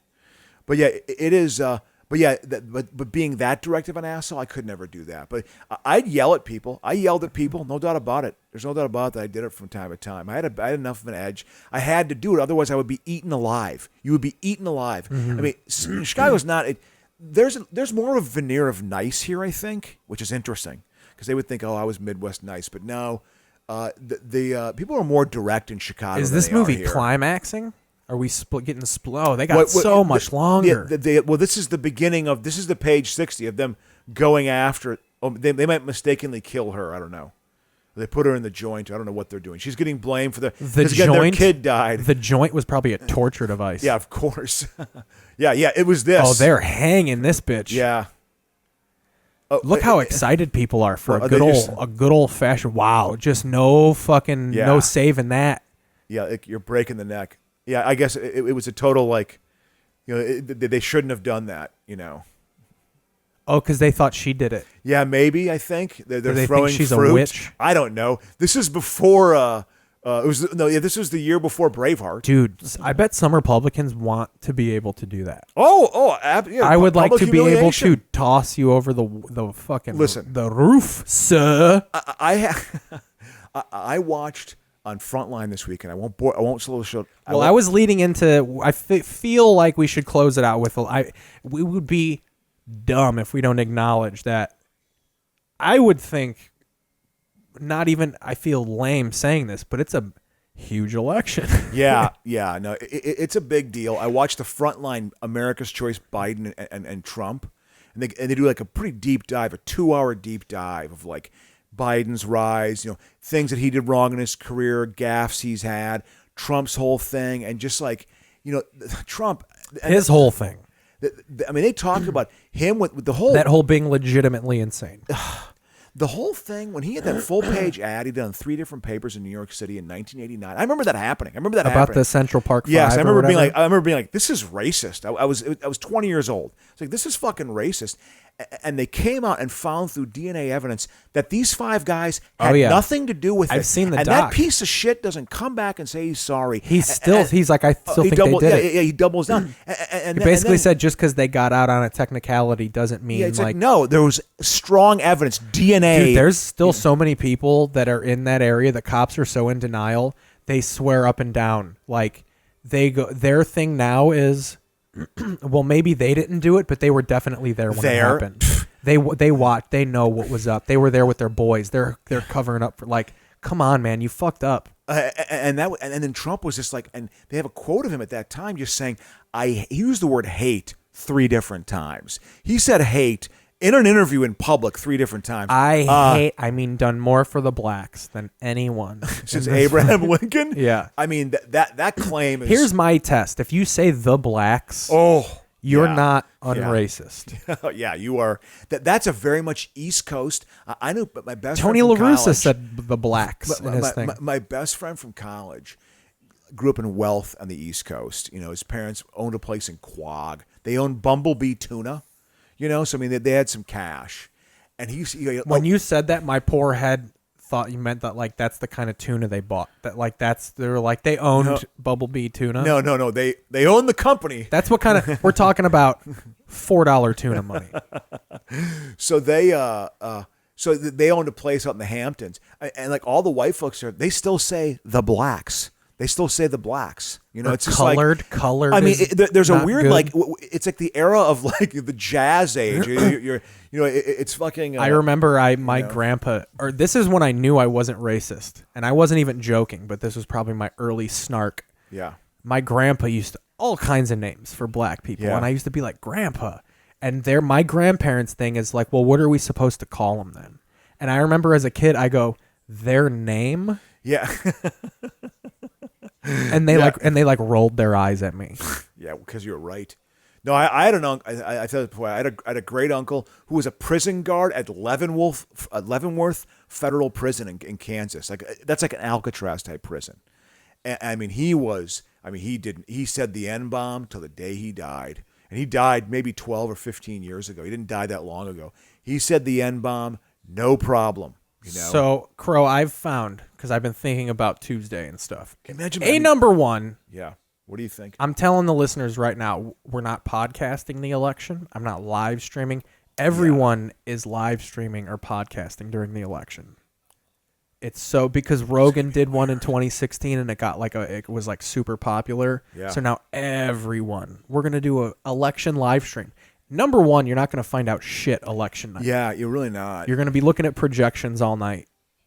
And it just seems a waste. I think most people of good conscience, and I consider you people of good conscience, I think they're waiting with bated breath. I know I am. I'm just too interested in it. I don't think I'd be able to talk during it. I kind of just want to stare at the TV. Yeah, and also see how the information's being parsed out to people, how the legal arguments are starting, because they're already starting the legal arguments. Those are happening. They're getting the groundwork set up. Well, they're framing even outside for the of lawsuit. politics. I've found there's two people in my world of what I watch and the people I know. There's two groups of people. Maybe because you're not a part of this, but there's people who are they are very serious about it. Yeah. And they're the kind of people that are either going to fucking riot if Trump loses or cry if Trump wins. Yeah. Either of those sides. And quite frankly, I'm annoyed by both of them. Yeah. Yeah. I can understand it if you're if there's actually something you're fearful of, but there's that serious people. And then there's it doesn't matter. I hate you that fucking loser. Can you imagine caring about something like this? That's cynical. So cynical. And those people are mostly comics. And if I put on Facebook today, if you see a comic telling you not to care about the election, they're either a piece of shit, or they make $50,000 a month, and their world is not going to change at all. Yeah. It's all about, honestly, it's money. People with money. If you see they don't want to be taxed. Anyone who isn't concerned about the election, you're well off. That's the ultimate sign to me. If you are in I don't care mode, your parents are either rich and you don't, or you have a great job. Yeah. Because those are the people who are just well, my life's not changing very much either way. Yeah, it's he has to lose. This cancer of the last 5 years has got to stop. It is the tone, the vitriolic Has there ever tone. been a not even just evil, because obviously there's more evil, but do you think he's the dumbest world leader ever? The most inept world leader? I don't know how you would measure that. Or there has do to be that. some instances in ancient Rome where they let a jester be king for a day. Yeah. I mean, no, probably, I think he's probably he's the living proof. The reason why the authoritarian model isn't the best form of government, he's the proof of it. Decisions get made purely for his personal preference, and it's not the smartest choice. Honestly, if you want authoritarianism, that's when you're going to have to be run by a computer, because that's just pure data making decisions right there. He just pushed him down the side of the hill, and I guess Branau's fine. Yeah. By the throat, one hand lifted him off the ground, slowly crushed his neck, as I killed him. Oh, so he's taking the credit. He's taking the fall for it. Maybe. I think that's what's happening. I don't know. Maybe not for some reason. He's got a soul. So I think with the election, I mean, and what I've been reading, of course, what you tend to read, I guess, is more what again, I go back to The Economist, and they're just saying, and I think Trump knows it too, his internal polling people, there are he knows he's not scoring as well as he was before. With certain key fundamental groups. Dude, there's 2 or 3 groups that are really not breaking his way. He's rallying hard. Yeah, he has to. Dude, he might lose Arizona. Well, yeah, I mean, they're saying that, but I don't know. I mean, this could all be part of the. He has to. That's going to be the tipping point. If he loses one of Florida or Arizona that's when you're like, all right, it's kind of over. Well, I think if he loses Wisconsin, Michigan, and Pennsylvania, I think and the rest of the map stays the same. He won by 80,000 votes last time. That's basically how much he won by, because he won in those 3 states.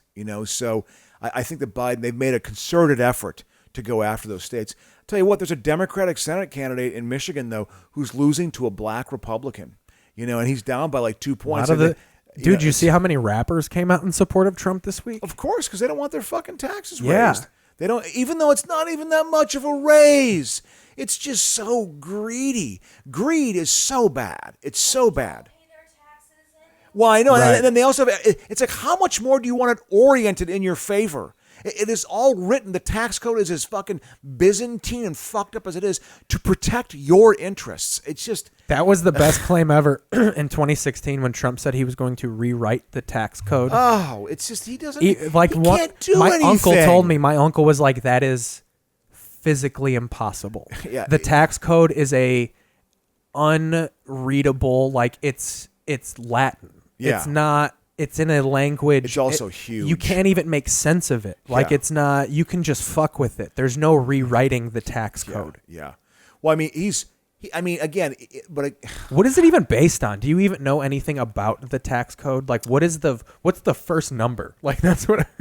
Well, I mean, like, what is even the process? But my exposure to the tax code is, again, is the work I do. There's an IRS program that helps finance affordable housing development. It's called the 9% tax credit program. And what it is, each state gets a set aside of tax credits depending on their population, and they dole those tax credits out to developers, like where I worked at.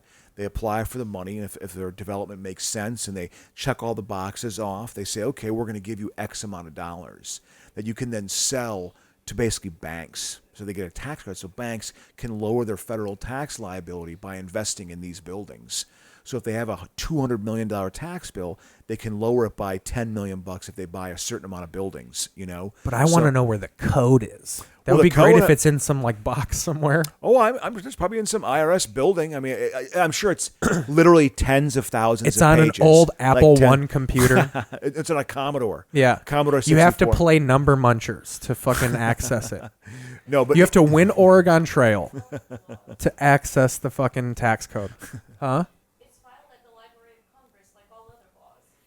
I'm sure it's massive. I'm sure it's a massive document. Well, because it's where all the percentages are. That's where like this is where this like is that what the tax code is? Is just like the sets of like this is what this person's getting charged. So that's newly determined every year. Okay. The tax code it offers information about offshore banking, industry. Yeah. The relationship between companies that have offices overseas and how they come over to America. And like local and state stuff. Yeah. When you have employees in multiple states, It's really complex. Yeah, I mean, yeah. What I do is there's a part of the IRS that deals with. They release this 8609 form. It's all this work is basically for one piece of paper that these investors get. They get this slug of money every year for 10 years. Basically, the slug of reduction of their taxes. Dude, I would love to get a slug of money. So it is, but that is the way these developments are financed. Through that program, they have been able to, developers have been able to build 3 million units of affordable housing. So that wouldn't have existed all through the tax code. 3 million of affordable housing where you're going to fill them with drug addicts and homeless people. That's exactly who's in there. these nice neighborhoods. It's exactly what and it you're is. not making them get off drugs or anything. Absolutely. And Yep. they basically live there for free Yep. around children, shitting on the sidewalk. That's what they do. That's exactly what it is. There's no services offered, no employment training, no mental health services. That's the no argument alcohol against it. and I've drug- heard someone say that the only reason they build these housing things for homeless people is because these companies get tax breaks for building them. They don't care about what happens after they fill these neighborhoods with these homeless people. Well, there's a reason why they get made. It's because the companies get those tax breaks. But the fact is, they often have services attached to these buildings. Now, where you have to like maintain it and oh, absolutely. If someone's writing their name on the walls with their own shit, you have to evict them. Yeah, and you deal and it's with your them. it's your company's responsibility, Yes, yeah. not like the authority. management. The authority. So it's just whatever. I'm not saying it's the best model. I think there's a lot of holes in the model. It's what can be done in the political climate of this country because they think the state is just this evil thing. 85% of new housing in Malaysia is made by the government. If you said that in this country, they would burn you at the stake. Here's They'd where call you I'm a at. Marxist. I agree that there's an issue with people being on drugs in these housing and getting drugs and needing drugs. But here's where my solution is. Let's legalize drugs. Yeah. It's also if they could buy heroin at Walgreens and neatly shoot up and like there's a way. My Uncle Manny's been doing heroin for 56 years. Wow. He's never been homeless. You can be addicted to drugs and function and live a fucking not even function, but live a life to where people don't think you're a fucking barnacle. Yeah. It's the black market and the attitude behind it. If you were kicking from heroin like you're kicking from coffee, and you can just go to CVS and pick up a little dope, and I'm gonna come back and I'm gonna shoot up in my bathroom. It's a safe amount. Yep. And then I'm gonna go to work tomorrow. Yeah. Yeah. What's wrong with that? Yeah. Yeah, well, I mean, I think that that they're afraid of the addiction, people getting lost in it. Now, heroin might be an extreme example, but I think across the board, drugs should be legalized recreationally. Number one, you'd kill crime in one fell swoop. Well, you'd eliminate most of the black market. The problem would be is most gangs would start selling weapons. That would be the only thing illegal that you could sell. It is. I wonder. I'm hoping if Biden wins. And if the Senate can turn blue, which I don't know if it's going to happen, and no one really knows, the whole, again, criminal justice reform. State of Illinois passed the most criminal justice reform-oriented legalization of hemp laws. Look, it's burning down, bro. I guess they're going to expunge 800,000 arrests. All of my my family members who make like 80. That's Brano. That is. All my family members who make like 80 grand a year are flipping about this fair tax in Illinois. They are, yeah. Flipping, dude. Yeah. It doesn't even affect them. I know, but like they think it does though. Like they think it's outrageous that everybody pays that like it's not a sliding. He's doing away with something that's a part of Illinois. For 80 years, it's been like this. Well, he's making it a progressive tax. Isn't it a progressive tax? It's progressive, yeah. It's basically not flat because Illinois had a flat tax for like fucking 287 years. Yeah, thank you very much. I couldn't agree with you more. So no, you're absolutely right. It's God. What is the rate? I'm sorry. Go ahead. So he's making a progressive tax. So it's basically if you're a billionaire, you're paying more taxes. You're not paying. I think it's been like 13% or something like that forever. Yeah. Yeah, it is. The progressive tax, which Bob LaFollette passed, the federal progressive tax. And he's even calling it the fair tax. He's trying to candy coat it. Yeah, well, you got to change the verbiage of it because it's just like because they got to pay more fucking money, and and everybody's like, you mean the unfair tax? But it is the rich. The rich have to cough up some more dough, and if you're not going to do it through salaries, which is where it should happen, because there's not a fucking organized labor movement in this goddamn country, because that's been crushed. It doesn't have nearly the voice it used to have 50 years ago. It's the reason why there was a middle class in the 50s and in the 60s.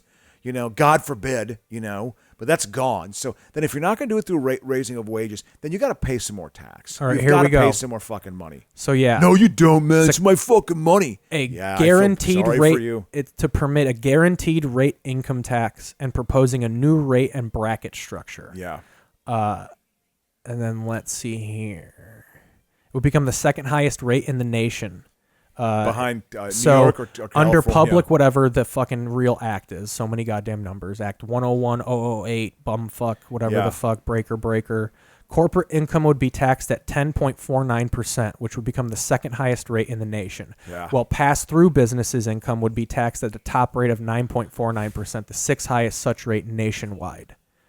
The proposal diverges sharply from ideal or even typical income tax structure. It omits inflation indexing, creates a marriage penalty, and includes a recapture provision which subjects the entirety of a taxpayer's income to the top marginal rate once they reach that bracket. I don't know what that means. Yeah. No, it is. They're taxing the fuck out of people in Illinois. Is basically what they're saying. They are. Well, I mean. The neighboring states of Indiana, Iowa, Kentucky, and Missouri have all cut income taxes in recent years, while Illinois may be headed in the opposite direction. Yeah, that's what a lot of people are saying, that like every other state's, and they're exploding. Their economies are awesome. Well, again, that's all part of the strategy of. I mean, they're trying to turn Illinois. They've changed those other states, Wisconsin, They're Michigan. trying to make it California, baby. Well, I mean, they're trying to change Illinois and make it like Indiana, break the public unions, and whatever. It's. There's no doubt the state of Illinois is not run well. God, they're so slow on their payments, Medicare payments and stuff. When I would do a development, and we would underwrite a development in Illinois for affordable assisted living, we had to put a $3 million reserve because the payments were so slow from the state of Illinois to make their payments for Medicare that the lenders didn't want to risk it because they would literally be a year behind in their payments. Boy, Crow, this is jarring though for a dumb fuck like me. If I got this in the mail, all right. Under this law, the current 4.95% flat individual income tax, which is wild. If you're a millionaire in Chicago, that is a baller ass tax rate. Would be transformed into a 6 rate tax with ranges from 4.75 to 7.99. Yeah. Like people probably see that and they're like, "What?" Yeah. So, that's literally taking one plate of food off my table. Yeah, but it's not going to affect most people. I'm sure it probably from 60 or 80 grand or A below. recapture provision means that filers with income in the top brackets will have their entire income, not just their marginal income, subject to the top rate. Oh, God, Jesus. Yeah. Dude, I would tell you what, a lot of people are gonna evade their taxes. Well, people they already think that people are leaving the state, and I know people moving to Indiana. That's what a lot of people are saying too. They're like, this is going to create a mass exodus out of Illinois. I don't know if it'll be a mass exodus, but there'll be people who move. There's no doubt about it. Chicago still has some good things going on for it. From a large business point of view. I mean, it's just anyway. Boy, this tax foundation is not for this. Yeah, exactly. Where are they from? Who's their? I don't know. I'm gonna see. But again, we should wrap it up with the elections happening. I am in the camp. I think Biden will win, but I think it's going to be just a gross, litigious process to get there. I'm not going to actually feel happy that there's a new president until he actually puts the hand on the Bible and is named the new president and power is transferred. I don't know. I mean, we'll see what happens. I don't know if this militia thing is a real thing or if they'll put the word out and all of a sudden 500 militias just start going into blue cities. I don't know. That seems too organized. Exactly. Seems too. He's a bumbling goddamn fool. Well, I'm not saying he would be able to do it, but he would just create the environment even where on they the part feel, of the militias. Militias are fucking. They shoot Dawn bottles in the woods and shit. Even that Rittenhouse little cock, he fucking slipped and he wasn't. On point. Yeah. I mean, I was wonder a fucking ass. if they're going to be organized enough. But don't you sometimes think like the mass shooter, isn't a lot of that political? Remember that guy? Didn't that guy in El Paso kill a bunch of Mexican people? I think that was done. But he was part of some supremacist group. It's like those guys, they'll just put the word out. Yeah, I don't think that was just. They make it sound like it's just a random crazy person. I think there's more of a thought process behind that. I think there's more of a thought process. That makes that possible, and the country is just, it's really unhealthy. Oh boy. It's really unhealthy. This is fucking wild. So that was definitely websites that are against it. We got 65%, 67%, they're like, it's well over like in favor. Most of Chicago or Illinois wants this fair tax. Yeah. Well, because they want people to pay it up. Well, if you're rich, I don't know. The state's not well run there, though. I mean, they have an unfunded pension obligation of like $300 billion. They have to pay state workers. No other state even rivals. It's by far the worst. That's one of my favorite things too about the Republicans is they try and make you feel guilty for like earning a good pension. We're going to have to pay for all these pieces of shit. They make you feel guilty for making money then. The Democrats do. Like, they're just like, we're going to have to pay all these assholes when they retire, right? Like, that's actually an argument of the right of like, absolutely. All these people who worked hard their whole life are going to retire, and we're actually going to have to pay them to live. Yeah. No, I know. And this can't happen. Let's reinvest Social Security in the stock market. Yeah. Like, Yeah, fucking that would be a bad ballers, decision, dude. you Oh know? boy, especially after fucking yesterday. Yeah, you know. But yeah, so we're coming to a pinnacle moment. Yeah. I've been afraid of September and October. You know, frankly, it probably hasn't been I think as it's been, bad. you know what, man? Like I was saying off the air, I think because we were all expecting, because we were saying in episodes, Trump hasn't even played hardball yet. He's bringing something out. I think this Hunter Biden thing was his big Hillary email swing. And I think for the most part, like I told you, people are kind of, the one thing people are focusing on is this money that he got, this 30 million or whatever the fuck, which seems so small potatoes in politics. It's because it is. Fucking Joe probably earns more than that in a year.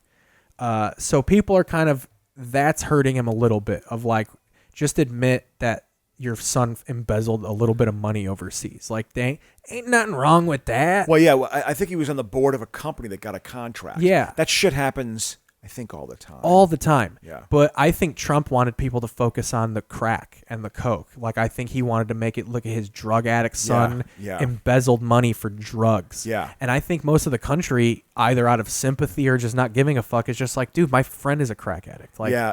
And I got a crack addict living in my basement right now. I don't think it Pays worked. rent every it didn't month. stick. Another thing that didn't work this time, they didn't have a third-party candidate, like a Jill Stein out there. I think that didn't really quite happen. Well, there's your Joe Gergensen or whatever the fuck his name is. They also didn't have I think the foreign influence, which I think is obviously happening, it doesn't seem to be as pronounced as it was in 2016 or as jarring. Look, they're making love. But the voter suppression, that is their only way to do it. That is their only way to do it. We got us here a cable TV sex scene. Absolutely. This is real steamy. With candles and Kenneth Branagh Yeah. on the bottom card. You know that pass that sucking where they face. passed the post that was supposed to mean something. This is the transition from lust to love. They're making love now. But anyway, yeah, I think that the voter suppression thing is definitely they're going to be in full force with that. They're already starting the legal Dude, they're argument with burning it. down voter boxes out here. Yeah, or putting up fake ones too, aren't they doing? Yeah, Well, there's been a couple stories where they just throw like a lit cigarette in the box, and the fire department finds it with smoke billowing out of it. Yeah, well, you know, but those votes you can find out whose ballots those are, and they resend them ballots. I think that's another thing too. Is I think Trump's annoyed at how they're on it. Like all the things that are fucking up these online votes, they're just resending these ballots. Yeah. I mean, I think it's. You know, we will see. I think it'll be interesting to see how it plays out. Listen to me all confident. I just hope next week we'll be fucking. It'll be President Trump again. No, I really hope it's not. That's more interesting to me. Is the next time we do a podcast, the world will be different. Well, we'll certainly have the same, and it'll be different because that means we're locked in. Here's my prediction. We can go back and we play it. My prediction is we won't know by a week from today that the legal machinations will be going on. The only way I see that not happening is if it's such a landslide for Biden where it's just like, okay, I literally can, but I don't think that's going to happen. It's not going to happen. The beautiful blue wave. That's one of my favorite things lately. You know how Trump calls everything beautiful? Yeah. I could be in a beautiful room in the White House because he would never sit. He rips out Helen Bonham Carter's heart. This is how it ends. Well, yeah, because they fucking killed the kid. Yeah. Helena Bonham Carter and old Branny are the pieces of shit. Oh, body double. No, but go ahead, though. I wasn't important. Just No. I want to hear, because you were making a good point there, I think, about what was I saying? About Biden and the election, what's going to happen. I think it's going to be kind of a litigious thing. We're not going to really know. But it's a beautiful thing. He says beautiful. Like Trump can't grasp like being in a drab room. Like he thinks it looks bad on him that like if he was just in a regular room. He's such a very beautiful room in the White House. It's the same. They look the same. Oh yeah, he redesigned the whole White House, didn't he? Yeah, who knows? I think you have some say over that. He had gold. He had like gaudy. I guess he likes gold. He likes like gold-plated shit. It's so gaudy. It's so garish. It's so Long Island. It is a caricature of a wealthy person. That's part of the reason why this is such an epic, weird experience. And what a con man he is. It's like rich knickknacks. Yeah. He's got the rich version of those knickknacks who are like putting pants on. Those like porcelain fucking children that are like in play positions with a buckle on their shoe. Yeah. Yeah. No, it's. I think that he's got garish taste. He's a clown, but he's fighting for his life or for his survival because I think the state of New York is going to bring his ass down. Oh yeah, this is Oh, dude, he's Frankenstein. about to chop her fucking. Oh, he's gonna Frankenstein her. Yeah, exactly, to bring her back. Is she gonna be the bride of Frankenstein? Was that was their play? Probably. Probably, yeah. That would be that's what's going to happen. Oh yeah. He just has meat cleavers and shit. Dude, he does it so quick. Yeah, this is what happens. The internet was not around at this time, meaning 1994. I mean, and we're pretty deep. I think you can this probably is like the end. you can probably find someone who, within reason, knows how to reanimate a corpse. Like who will watch this and be like, "This is not correct." Wasn't there a thing in Russia recently where they had a bunch of earthworms that had been frozen in some ice for 20 or 40,000 years, and they thawed it out, and 2 of the earthworms came back to life. That's they were great. moving around and stuff. They had sent their crude Let's rudimentary put those brain. earthworms in a human and just see what they Make do. it possible. But anyway, see folks, what it does. Yeah, we're gonna fucking tail out of here. Good time. See you next week. Yep. Love you. Vote. Do whatever. Or don't vote. It's up to you. You're a dick, but do whatever. All right. See you guys.